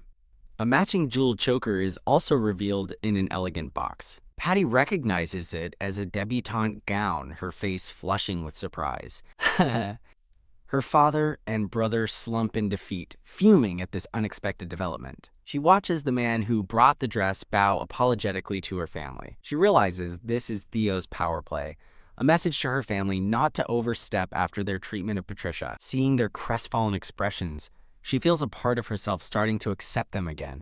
With a clever smile, she points out that while the dress is lovely, it doesn't include a headpiece or shoes. Her bright, genuine smile radiates warmth and forgiveness. Moved by her kindness, her father and brother look on with tears welling in their eyes. Her brother comments on the extravagance of the gifts, assuming her palace work must be very demanding. Her father stares at his son in disbelief, asking if he actually believes that simplistic explanation. A smug Theo seems to relish his victory, while a tiny, confused Patty is left in the middle of it all. Having returned to the palace, Patty formally thanks Theo for her time off, and he acknowledges her with a simple right. Continuing her thanks, Patty adds with a smile that there's something else. Theo listens with his eyes closed, taking in her words. She hesitates slightly before continuing, a small blush on her cheeks. She then bursts into a bright, happy laugh, expressing her genuine gratitude. A warm, gentle smile spreads across Theo's face as he tells her he's glad. The scene shifts to the royal palace's grand hall, filled with nobles for a debutante ball. Dressed in her stunning debut gown, Patty makes her entrance, escorted by her proud father and brother. Walking with her father, she observes the other young women, thinking they must all be there for their debuts as well. As two other noble ladies notice her elegant arrival, Patty muses on how young and innocent everyone seems. A sudden, powerful aura of shock radiates through the room as all eyes fix on her and her family. Patty looks around in confusion, startled by the sudden, intense attention. She realizes everyone is staring at her dress and admits to herself that it's far too extravagant for a count's daughter. Deciding it's best not to draw more attention, she thinks she should probably stay off to the side. She shares a reassuring smile with her father as they proceed. Suddenly, she and her family look forward with expressions of surprise and apprehension. Her elegant gown flows as she stands, waiting to see what has caused the commotion. She notes with confusion that the king has arrived far too early for a party intended to greet him. A wave of shock and murmuring spreads through the assembled nobles.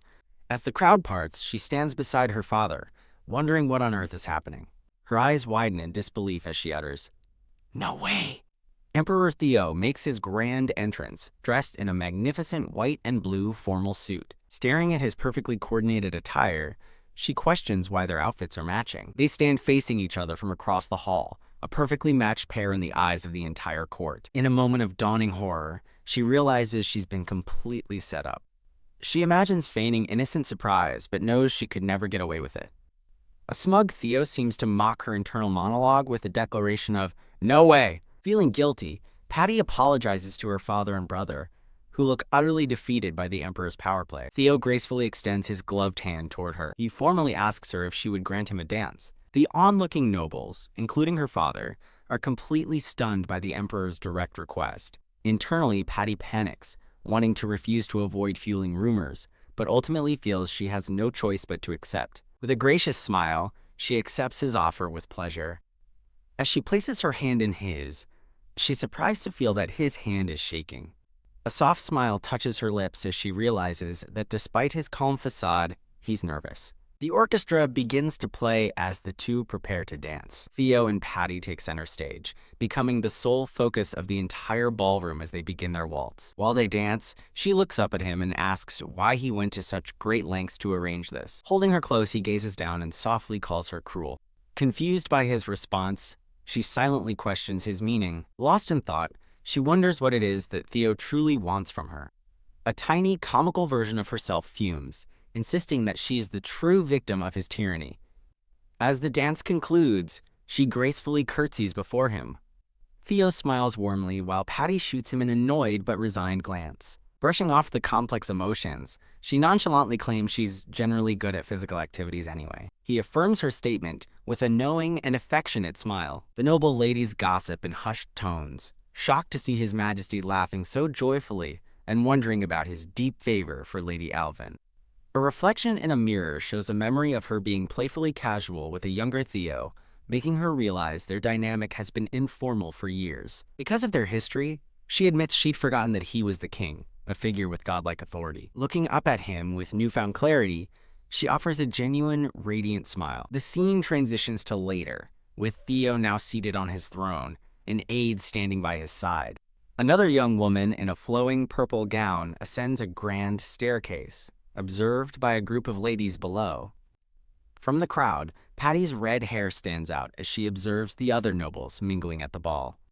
As expected, she stands completely alone, realizing that no one dares to approach her now. She recalls her father and brother's comical, overprotective glares that have been warding everyone off the entire time. She understands that no man would dare approach a lady so publicly favored by the emperor. Realizing her chances of finding a partner have just been eliminated. Clenching her fist in fury, she internally curses that bastard Theo for his master plan. She reflects on her conflicting emotions, admitting that while she's angry, she doesn't hate it, leaving her utterly confused. She overhears that the Marquis family's greeting is over, realizing with a start that her family is next. Patty stands patiently on the red carpet, waiting for her family's turn to greet the emperor. With a serious and resolved expression, she prepares to face the throne. Spotting Theo's smug smile and Roland's equally cheerful one, she glares and vows to remember this later. With graceful composure, she gives a slight formal bow before the emperor. She glances around, wondering why all the other nobles are strangely keeping their heads down. As a wave of unease washes over her, she admits to herself that she has a very bad feeling about this. He's too close. Her mind screams in panic at their sudden lack of distance. Tense and sweating, she looks up at him as she silently offers her formal greeting. With a warm, gentle expression, Theo looks down at her and tells her she's beautiful. Huh? Caught completely off guard by the public compliment, she stares at him in stunned disbelief. Her mind reels as she wonders if he has any idea what a declaration like that means in front of the entire court. Panicked, she glances at the gossiping nobles and realizes the entire social circle might now think she's Theo's lover. Theo simply replies to her greeting by stating that he is honored. Confused by his cryptic response, she looks at him sharply and asks what he means. Well, her hand nervously clutches her dress as she hesitates. She sadly wonders if he's just projecting his unrequited feelings for her past self, Patricia, onto her. In a moment of frustration, she complains that thanks to him, she'll never be able to get married. A shadow crosses Theo's face as he internally questions why she's still saying such things. He leans in close, holding her arms, as he intensely asks if she truly wants to get married that badly. Before she can answer, he gently takes her gloved hand in his. He then lifts her hand to his lips and places a gentle kiss upon it. The entire ballroom watches in stunned silence as the emperor kneels before her. She panics, thinking, here of all places, what on earth is he doing? Holding her hand, Theo looks up at her with a soft, confident smile, completely unfazed by the audience. Back in her room, an emotionally and physically drained Patty collapses face first onto her bed. Lying on her pillow, she reflects on the evening, thinking that was quite the situation. She recalls how her father and brother were still completely shell-shocked even after they returned home. Thinking of their tearful regrets over her fate, a small, knowing smile touches her lips. The narration explains that while her rank as a count's daughter is too low for a queen, her constant proximity to Theo makes her unattainable for any other man. Lying awake in bed, she stares at the ceiling with a troubled expression, contemplating her future. No, no. She sits bolt upright, realizing this isn't just about marriage, it's about him making her queen, a thought she vehemently rejects. The memory of his kiss on her hand flashes through her mind, causing a deep blush to spread across her face. I don't want to go back to work. She buries her face in her pillows, kicking her feet in frustration. Peeking over her pillow, she blushes while thinking about what being queen would actually mean for her life.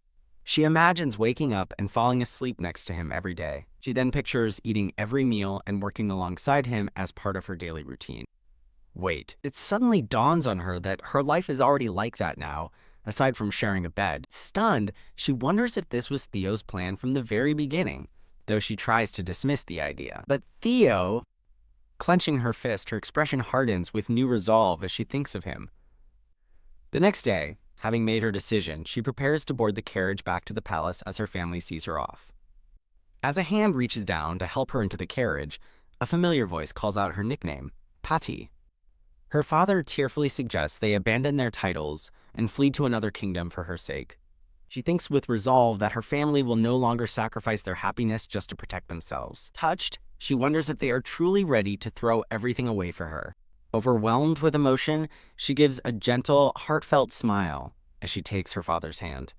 Patty assures her worried father and brother that His Majesty is a kind person, though they remain unconvinced. With a final, bright smile, she departs, full of renewed purpose. The scene transitions to the grand, sunlit palace where she works. Back in her chambers, she begins to unpack her belongings by her bed. A maid greets her with a smile, and Patty thanks her politely.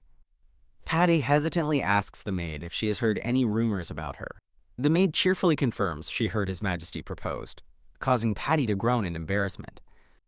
She worries that a king proposing to a former orphan will be bad for Theo's reputation. When the maid suggests the proposal feels like it's been a long time coming, Patty shouts in shock. The maid explains they've always treated her as the future queen, leaving Patty utterly stunned. She realizes with a jolt that everyone's behavior did change after she moved into the queen's chambers.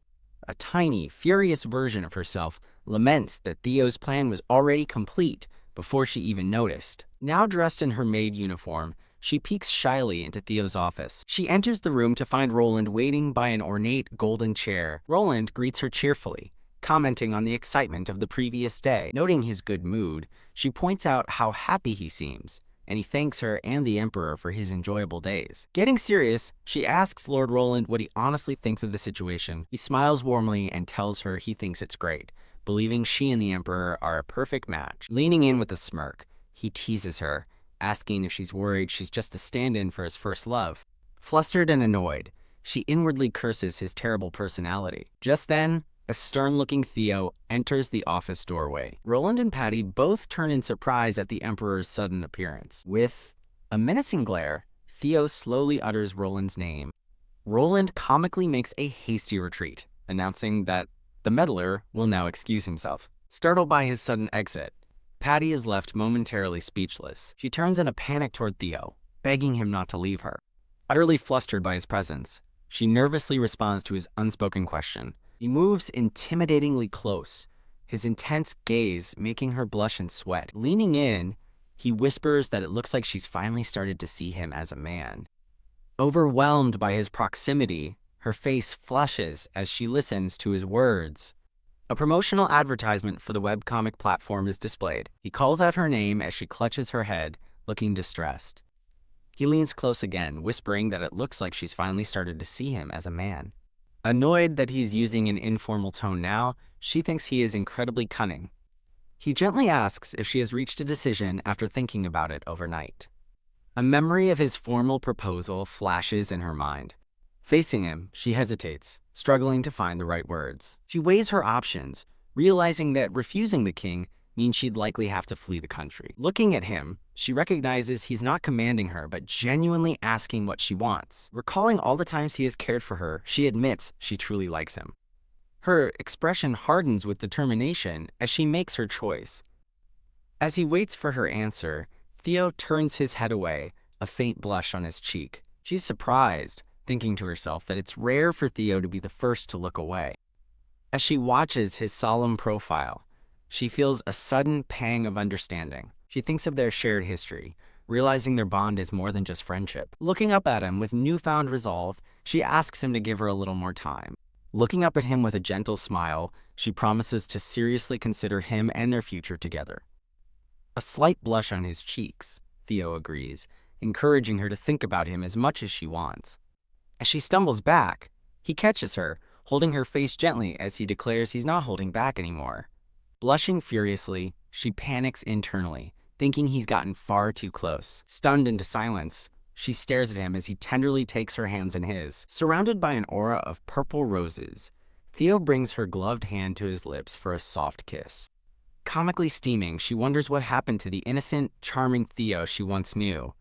He looks down at her with a confident, knowing smile, clearly enjoying her flustered reaction. She slaps her own cheeks, telling herself to stay focused and not get swept away by his charms. Turning away with forced professionalism, she announces that for now, they should just get back to work. PF'd Theo stifles a laugh, realizing she's trying to play it cool. She opens the door with a glare only to find Lord Roland collapsed on the floor. Enraged, she demands to know what Roland is doing, and he admits with a blush that he was eavesdropping because they're too entertaining. The three of them are now hard at work in the library, surrounded by massive stacks of documents. As she writes, she reaffirms her true purpose, reminding herself that she always wanted to work for Theo. With renewed focus, she puts her job first, believing that busyness can sometimes save the heart. She maintains a calm and focused expression as she continues her work. Her eyes widen slightly as she notices something, a curious, "Oh," escaping her thoughts. Standing up, she smirks, thinking to herself that it seems some prey has been caught in the trap. She bids Theo and Roland goodnight, reminding them not to overwork as she heads out for the day. Theo watches her leave with a serious expression, acknowledging her departure. Stepping over a glowing magical grid, she reveals the cloaked intruders caught within the magic-infused traps she set around the palace. Clang! Crack! She swiftly disarms the intruders, landing gracefully with a satisfied thought that her power is justice. With a small, key-like object, she seems to dispel a magical barrier. A man in a dark military uniform is introduced as Marquisate Army Officer Ignacio. Ignacio was Theo's sword-fighting instructor and is part of a loyal faction within the army. Ignacio asks if she's really not going to tell the Emperor, but she insists Theo would just scold her endlessly and decides to credit the royal guard instead. He looks away sheepishly, admitting it feels wrong to steal her credit. Holding a rope, she suggests with a sly smile that they tie up the intruders first. She gives a confident, slightly blushing smile, pleased with her work. She entrusts the rest to Ignacio, who waves goodbye as he stands over the now-bound intruders. Later that night, she lies restlessly in her bed, a small dagger placed on her nightstand. She dreams of a romantic moment, with Theo holding her lovingly in a garden of roses. She awakens with a start, blushing and flustered by the vivid dream. Startled by a noise, she turns her attention toward the window. A small, cute bird with a blue ribbon and a scroll on its leg is perched by her window. She recognizes it instantly, realizing it looks just like a bird Theo cared for as a child. Looking closer, she spots a scroll tied to its leg and wonders if it's a letter. A promotional advertisement for the webcomic platform is displayed. As she opens the window, the little bird hops onto her arm. Chirp! The bird gently presents the sealed letter to her in the palm of her hand.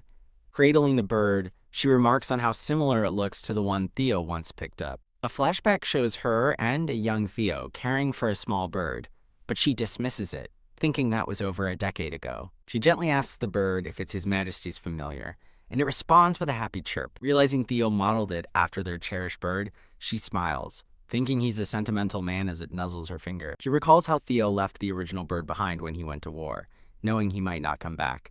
Back in the present, she finds it odd to receive a letter when they had just seen each other. She holds the letter in her hand, saying it's formally addressed to Lady Patti Alvain. With the bird perched on her shoulder, she opens the letter and smiles, admiring Theo's elegant handwriting.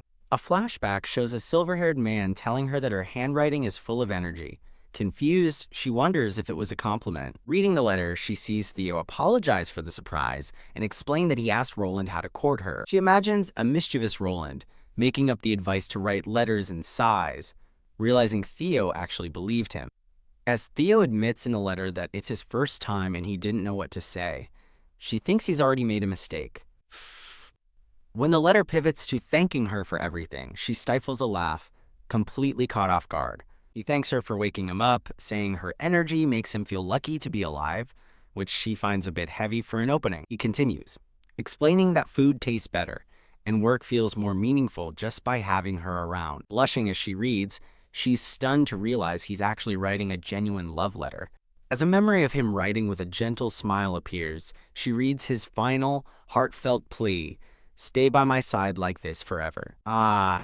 Overwhelmed, she clutches the letter to her heart with a deeply touched expression. She recalls his recent advances, the intense stare, the kiss on her hand, feeling flustered by his multifaceted approach. A tiny version of herself panics, wondering how to reply and lamenting her inexperience with romantic relationships.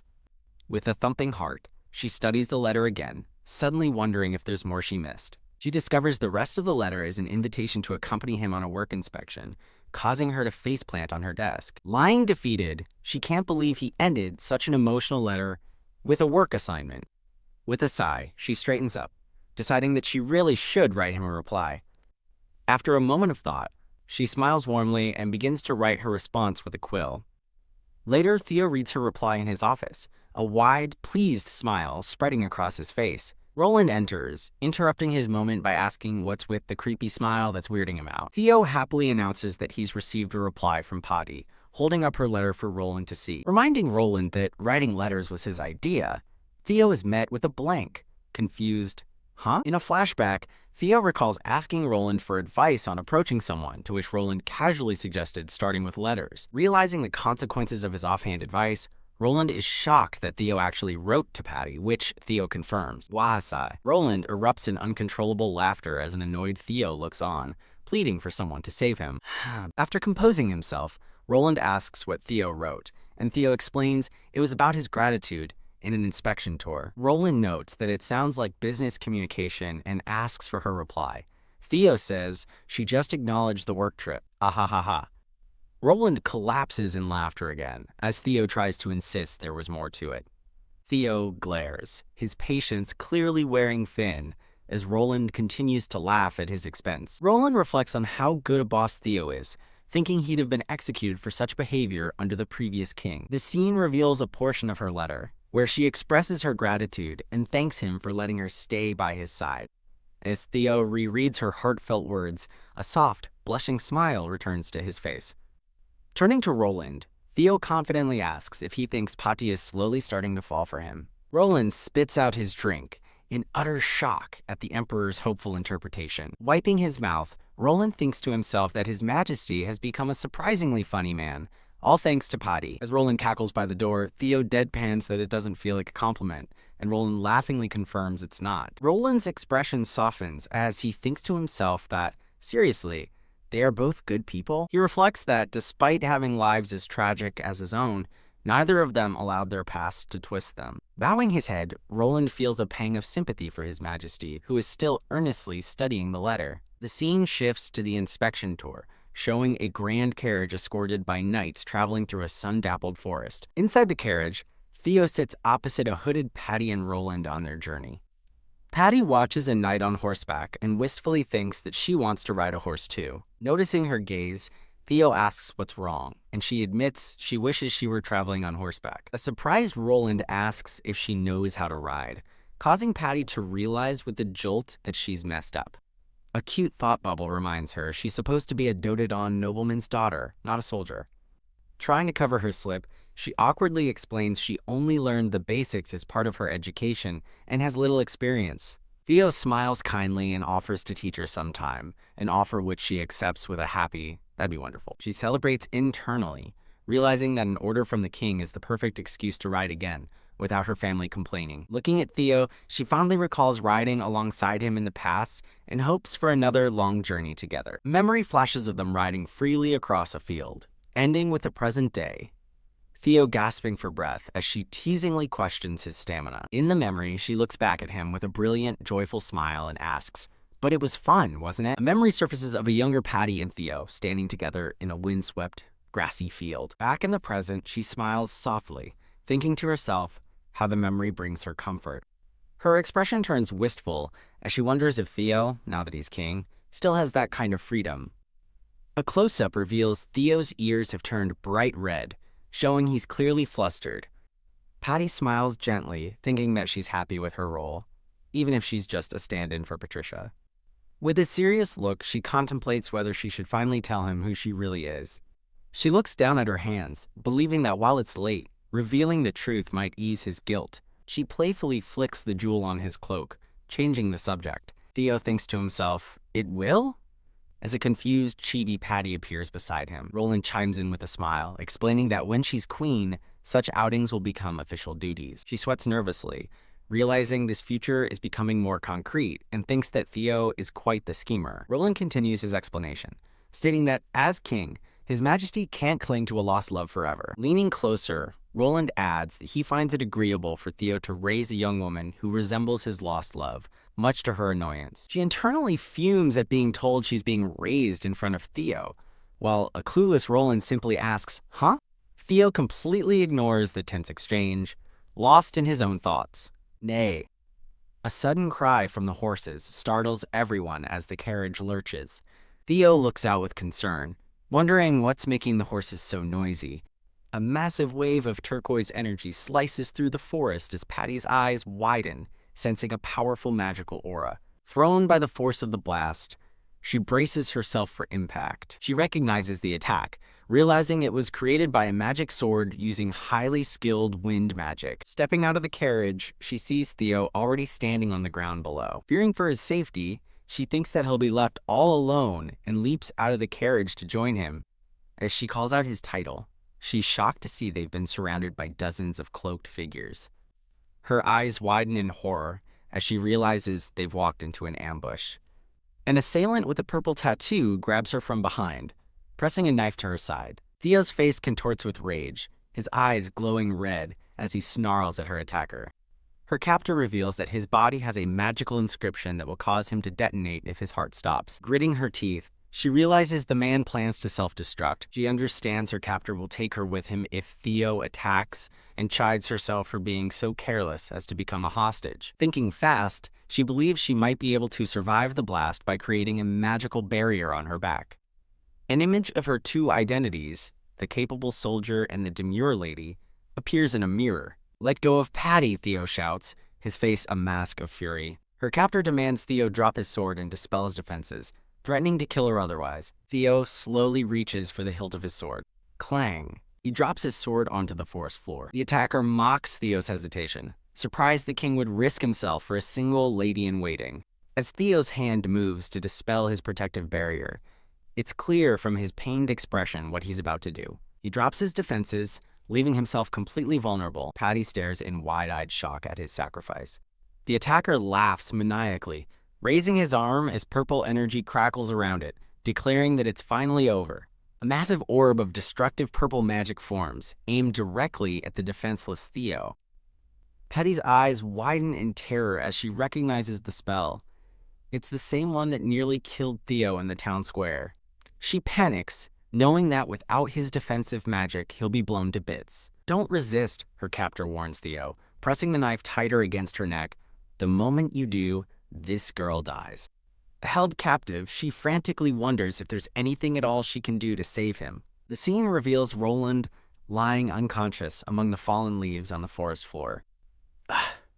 He lets out a small groan, and it's noted that he appears to still be breathing. A memory resurfaces of Roland telling her that having something precious just means having one more weakness. The massive sphere of dark magic hovers ominously over the unprotected Theo. Patty realizes with dawning horror that her captor is right. She's the one holding Theo back.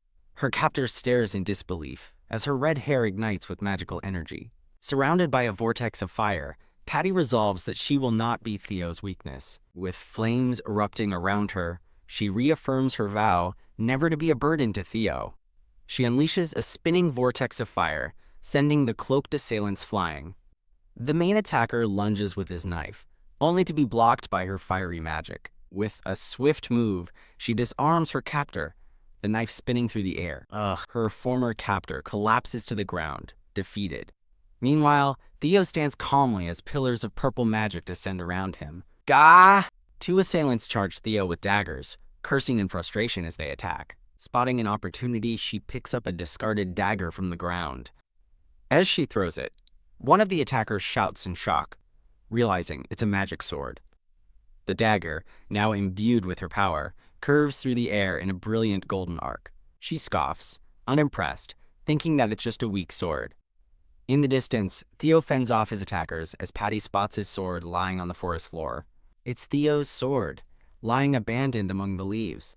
She grabs the hilt, remembering it's the special sword made by the shopkeeper. She stands back to back with Theo, his sword igniting with her own golden magic.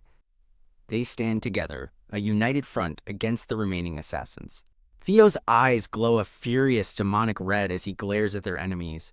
Gak! Kak! The narration explains that with a single glare, his enemies drop dead instantly. Bathed in light, Patty prepares to strike down the remaining foes with Theo's sword. The battle concludes, leaving them standing together amidst a field of fallen assassins. With the immediate threat gone, Theo turns to look at her with concern. He softly calls her name, Patty. She furiously headbutts him, shouting, You idiot! Grabbing his cloak, she yells at the dazed king, questioning what he was doing and asking if he wanted to die. She angrily reminds him that he's the king and needs to get his priorities straight. Gasp! Startled by her outburst, he immediately apologizes. Overwhelmed with relief, she pulls him into a tight hug. Blushing, he hugs her back and whispers, Captain. She immediately realizes her mistake, thinking that she just yelled at him as if she were his superior officer. As she looks up, she sees Theo smiling down at her with a gentle, knowing expression. Well, I've known for quite some time, actually, he says, leaving her to ask a confused, huh? He asks if he can finally drop the act of not realizing who she is, causing her to shriek, What? She blushes furiously, wondering if he saw her as a grown officer desperately pretending to be a kid. Utterly embarrassed, she hides her face and thinks that he should have told her sooner. Her attention is drawn back to the groaning assassins lying on the ground. Composing herself, she tells the king they need to get the situation under control. Her tactical mind takes over, thinking they must capture the assassins and rescue the knights to strike a blow against the Queen Dowager. She thinks that she shouldn't have called him Theo, while a small chibi version of herself tells a sulking chibi Theo not to make that face. Theo simply looks down with a small, knowing smile. They walk through the aftermath of the battle as knights secure the captured assassins. Together, they survey the scene, the ambush now fully contained. Theo approaches Roland, who is kneeling and bruised, and asks if he's all right. Roland gestures to the dead attacker, reporting that he unfortunately took his own life. Damn it. Patty grits her teeth in frustration, realizing he was likely the most important one. Theo simply says, I see, taking in the news as Roland stands behind them. Roland looks on, his face dirty and bruised, but his expression firm. Having captured the assassins and rescued the guards, they decide to return to the palace, with Patty riding on the same horse as Theo. Riding together after the ambush, Patty thinks about their broken carriage and her unease. Flinch.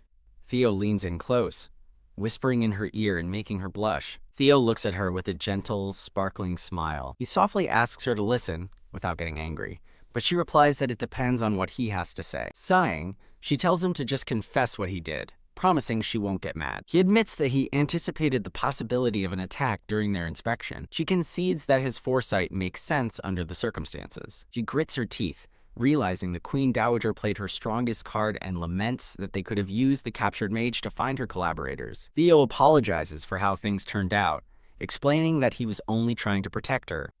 She begs him to stop charging into dangerous situations, and he rests his head on her shoulder. He murmurs that he wishes she understood the pain of the person being protected. Smiling softly, she admits she'd still rush to save him if he ever looked like he was about to get hurt. Blushing, he takes her hand and confesses that her reckless courage is exactly why he can't help but love her. Stunned by his words, she's left speechless as he quickly changes the subject, pointing toward the castle. They ride toward the Grand Palace, their destination now in sight. Wah! After dismounting, Theo sweeps her into his arms, carrying her princess style. As he carries the flustered Patty, a smiling Roland watches them from the palace entrance. Held in Theo's arms, she stares up at him with a look of wide-eyed surprise. He simply gives her a charming and confident smile in return. The scene transitions, filled with a gentle cascade of pink flowers. Later, they are alone in a lavish room where Theo pours them both tea. As he serves her, she fondly recalls him making tea when he was her subordinate, feeling it strange for a king to do so now. Theo earnestly asks if, when they're alone, she could talk to him the way she used to. She agrees, on the condition that he also speaks to her as he normally would. He smiles, suggesting they compare notes and casually calling her Pati. She smiles back warmly, agreeing, and calling him Theo in return. A flashback shows her bleeding and unconscious as she reveals the magic regressed her body to that of a 7-year-old. Curious, she asks if using that magic every time he aged would make him immortal. His expression turns somber as he listens to her question. He explains it was a one-time miracle, only possible because he used all his magic and their powers were abnormally compatible. He soberly concludes that he doubts he could ever perform such a feat again. Staring at her reflection in the tea, she quietly contemplates his words, a miracle. She advises him that it's best to keep her rejuvenation a secret to avoid unnecessary trouble. An image of hands reaching for a divine light illustrates how such a power would undoubtedly cause conflict. She recounts how the Margrave saved her, how Theo was taken in, and how she was placed in a nearby orphanage. She reveals that her own father, seeking to atone for his sins, adopted Pati, who was her spitting image. Listening to her story, Theo grits his teeth, his face filled with pain and anger. She smiles, confessing that as Pate, she was loved far more than she ever could have imagined as Patricia. Theo quietly asks if she ever plans on telling her family the truth. She responds with a firm no, stating that Patricia is already dead. She declares her true revenge, letting her father and brother live with their guilt, never allowing them to forget the wounds Patricia suffered. The heavy conversation concludes, and they sit together in a moment of shared understanding. With a bright and determined smile, she tells him that she is Pati now. Theo looks at her with deep emotion and softly speaks her true name, Patricia. He remarks on the beauty of her name, recalling the time he was hopelessly in love with her. He turns to her with a fond, reminiscent smile, leaving her looking slightly stunned.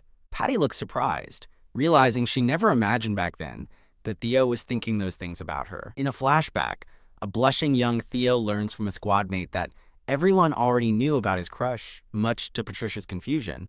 Theo smiles fondly, his heart warmed by the memory. Whoa!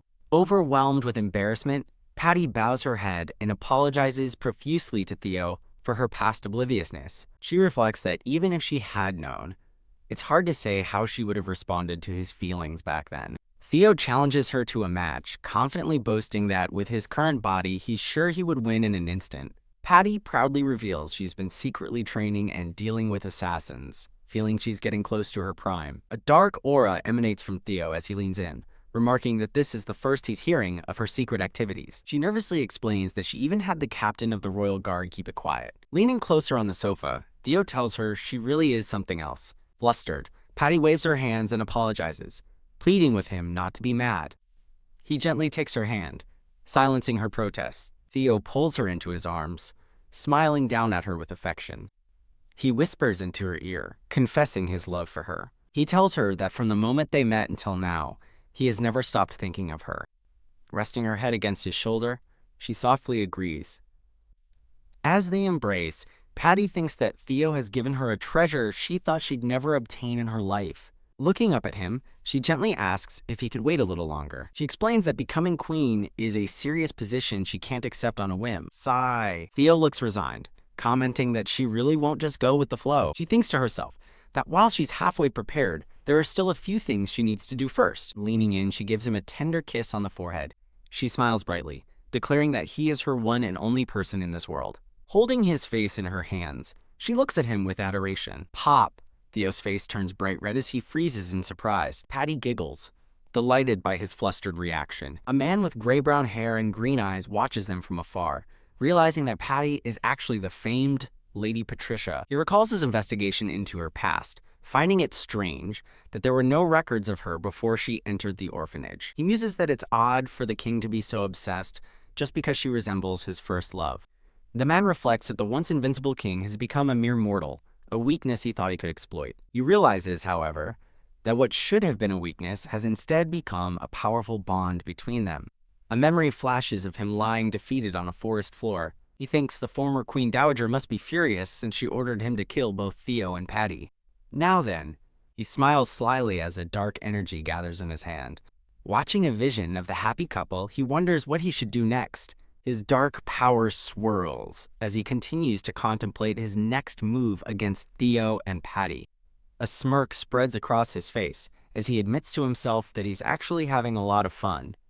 Elsewhere, Roland observes that His Majesty has become more human, watching as Theo worries over a completely overworked Patty. Roland reflects that he intentionally kept Patty's combat skills a secret from the former queen because he was curious to see what would become of them. He knew that if he had reported the truth, the assassination plot would have succeeded, as Theo would give his life for Patty. Now that her skills will be revealed, Roland decides all he can do is play innocent. He runs a hand through his hair, looking slightly stressed by the complicated situation. A flashback begins, narrated by the green-eyed man who explains his mother fled the ruthless queen while pregnant to secretly give birth.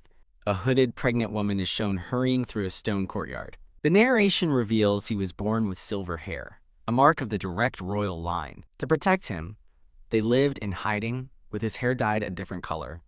However, his existence was discovered by Marquis Alvarez, an ally of the queen. The young boy and his mother were captured by the Marquis' knights. He was forced to become the Marquis' adopted son and pawn, while his mother was held hostage to ensure his obedience. He recalls the cold treatment he received from the Marquis' family, who saw him as nothing more than a tool. In a flashback, Roland recalls getting along with the young, white-haired Prince Theobald, as they were both outsiders in the royal palace. After Theobald was sent to war and all contact was lost, Roland realized that he too would be eliminated if the Marquis' family deemed him useless. A political upheaval unfolds as a newly crowned king with light purple hair, holding a scepter, stands before his flag. Roland narrates that only he and Theobald were left with royal blood, and he was given to the former Queen Dowager as a pawn for her revenge. He worried that if His Majesty discovered his ulterior motives, his mother would be killed, or that he himself would be killed first. The flashback ends as Theo, seated on his throne, calmly greets Roland, acknowledging that it's been a while. Roland is taken aback, surprised that the king remembered him. He resolves that, although he has been a pawn, he is not stupid, and will do what he knows is right, defying the Queen Dowager's influence. Looking thoughtful, Roland reflects on the fact that the king is his half-brother. He steels his resolve, knowing that even with his mother held hostage, he must still act. The cruel, white-haired Marquis Alvarez is shown, the man who orchestrated Roland's situation. The scene returns to Theo at his desk, as he declares his intention to make Patty Alvain his queen. Back in the present, Theo casually informs a stunned Patty and an intrigued Roland that he announced their engagement to the council with 0 objections. Patty questions his hasty decision, but Theo calmly replies that he is waiting, as they are only engaged for now. Furious, Patty thinks his reasoning is nonsense, as he suggests the engagement can be broken if she wishes. She slams her head on the table in frustration, as Roland notes that the king won't back down once he's decided. Theo simply tells a fuming Patty that it's time for her to prepare herself. Roland watches the scene unfold with an awkward, nervous smile. He lets out a strained laugh as Theo pats a bewildered Patty on the head. Later, Patty reflects on the situation while dressed in her maid uniform. She notes that her life didn't change after the announcement, as everyone in the palace now treats her impending royal status as perfectly normal. A blush of annoyance crosses her face as she realizes this was all part of Theo's calculated plan. She recalls that the only ones truly shocked by the news were her father and brother, who now stand before the throne. Her father pleads with Theo, asking for the longest possible engagement period. He explains their desire to spend more time with her, and Patty realizes it will be hard to return home once she is queen. Theo looks on disdainfully, thinking it's incomprehensible for them to treasure an adopted daughter when they neglected their real one. Her father and brother bow their heads in somber reflection. Smiling gently, Patty surprises everyone by agreeing with her father's request. Her father and brother look up, shocked and moved by her support. Overcome with emotion, they rush forward and pull her into a tight embrace. They look down at her with teary eyes, calling her name in disbelief. From his throne, Theo watches the touching family reunion.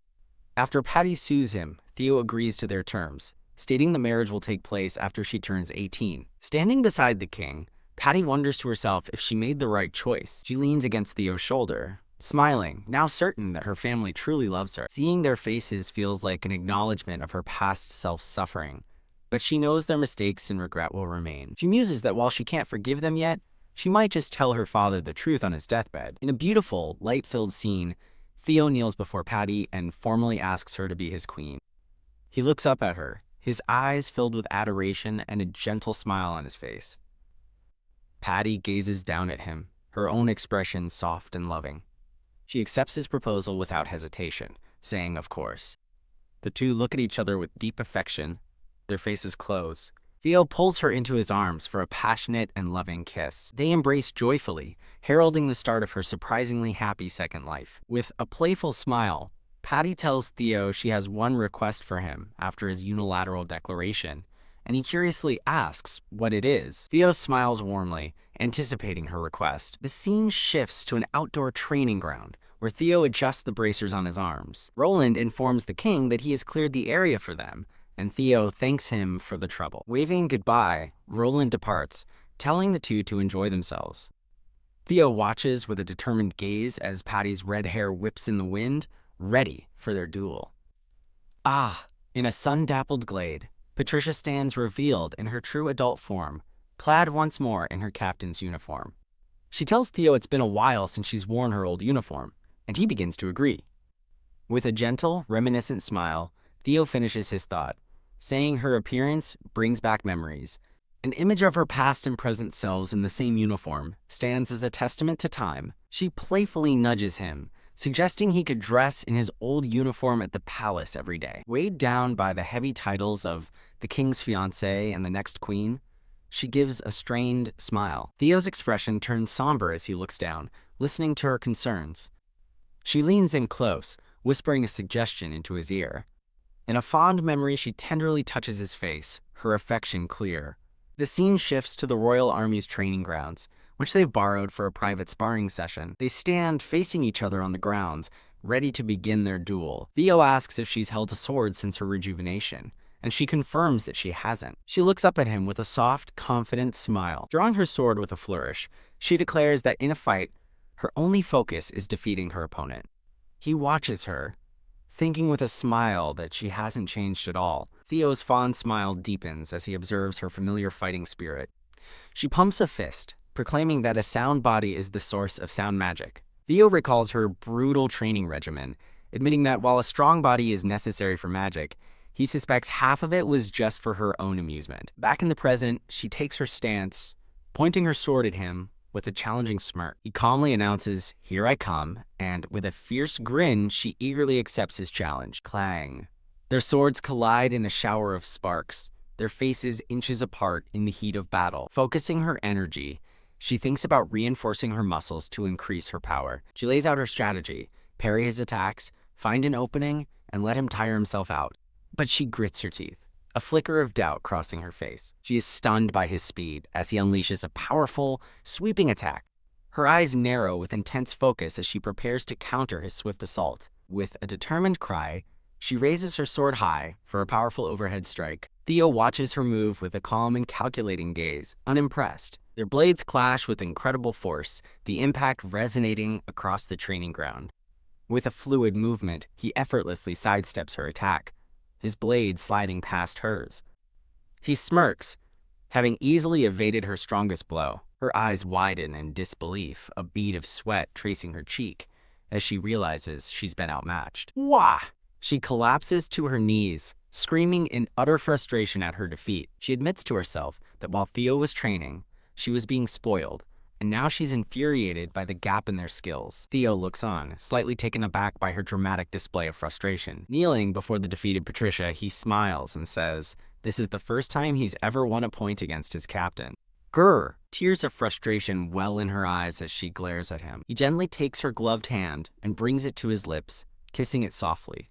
He tells her that since he finally won, he deserves a reward, leaving her flustered and confused. His fingers gently caress her cheek, her face flushing a deep red at his touch. He leans in, his face drawing closer to hers as she closes her eyes in anticipation. He pulls her into a tender embrace, whispering softly as she blushes in his arms. Surrounded by a wreath of blooming flowers, he gently kisses her on the neck. He smiles, lost in the moment, thinking that he has waited for this for over 10 years. Held tightly, she looks up with wide, shocked eyes, completely flustered by his affection. The moment deepens, her vibrant red hair seeming to glow as their connection intensifies. A flashback begins with Theo recalling how he joined the military on his father's orders, his own wishes ignored, and was assigned to the 3rd Magic Knight Squad. A younger Theo stands in his new uniform, his expression stoic and distant, He grimly suspects this assignment is a plot to sideline him, likely orchestrated by the queen. Dismissing the situation as a hassle, he overhears someone complaining about having a female boss, assuming she's just a noble girl waiting for marriage. A younger Theo in his uniform watches as the vibrant red hair of his new captain flows before him.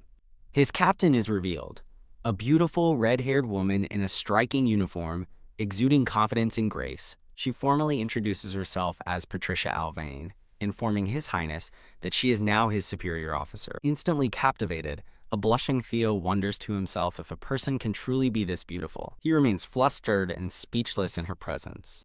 Patricia gives him a charming smile, gesturing with her gloved hands. She playfully cups his blushing face, making him even more flustered. Standing before him, she holds his face gently, her confident demeanor a stark contrast to his shy reaction. A promotional image features a red-haired character with a fierce and determined expression. The flashback deepens, showing a lonely young Theo who believes his life has been nothing to be proud of since birth. He narrates that his mother, a beautiful lady-in-waiting, caught the king's eye. However, weakened by pregnancy and a mana imbalance, his mother tragically lost her life giving birth to him. He recalls that his father's other children, talented princes and princesses, began to disappear one by one as they grew up. A young and somber Theo resigns himself to the belief that he too will eventually be killed. He muses that he only survived because he was a worthless existence, lacking both power and talent. He remembers that in the entire palace, only one of his older sisters ever spoke to him. The memory shifts to a sunlit garden path where he sits alone on a bench. A kind, dark-haired woman approaches, calling him Theobald and offering him delicious pastries. She is his older sister, a gentle soul with long, dark hair, carrying a basket. As she offers him a treat, he explains that Sister Isabel was despised by the queen and her other siblings for her plain appearance. While he eats a pastry, Isabel quietly tells him that she is going to leave the palace someday. She smiles sadly, confessing that there is no place for her there. Looking downcast, Theo silently prays that his sister might one day find someone who recognizes her true worth. Isabel looks away, explaining her desire to leave stems from feeling like a meaningless existence, needed by no one.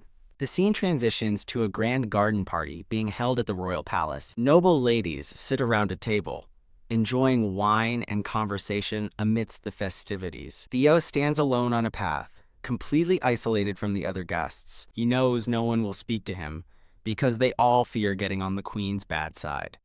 Feeling overwhelmed, he runs away, thinking he doesn't want to see anyone. He flees into a quiet, sun-dappled grove of trees. From behind a tree, he cautiously peeks out into the clearing. He spots another boy with light brownish-gray hair sitting alone and decides to approach him. Theo asks what he's doing there, and the boy replies that he doesn't have anywhere else to be. Seeing a kindred spirit, Theo realizes the boy is just like him and asks for his name. The boy introduces himself as Roland Alvarez. Roland explains that although his family is one of the most powerful in the country, he is the child of a mistress, so nobody wants to associate with him. Theo finds a strange coincidence, revealing he's also an outcast as the third prince from a different mother. Roland is surprised to learn he's speaking to His Highness Theobald. Roland smiles warmly, suggesting that since they are both outcasts, they should hang out together. Overjoyed, Theo breaks into a rare, genuine laugh and agrees that he likes that idea. A memory shows the two boys playfully sparring with sticks. In another memory, they sit together peacefully, finding comfort in their shared solitude. Their friendship blossoms as they spend more time together, sharing smiles and laughter.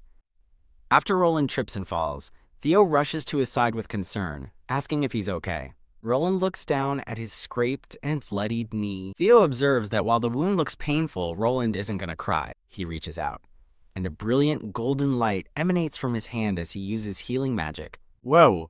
Roland stares in awe, remarking that he's never seen healing magic work so fast. Theo looks down, sadly, explaining that his magic is considered meaningless, because it can't be used to attack, which is why everyone makes fun of him. Roland is the first to spot the approaching woman, calling out in recognition, Lady Isabel. Isabel approaches Theo, explaining she was worried when she couldn't find him and calling him a handful.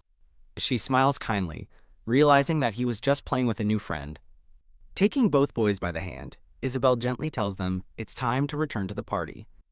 As she walks away, Isabel gives the two boys a final wave goodbye. Theo and Roland watch her leave, their expressions turning somber. The scene cuts to the queen, her face cold and severe as she watches the party from afar, surrounded by a thorny aura. Theo reflects that the queen couldn't forgive Isabel's willful behavior, and that his sister left to protect him from the queen's wrath. In a later memory, a stunned Theo is informed that he is being forced to join the military.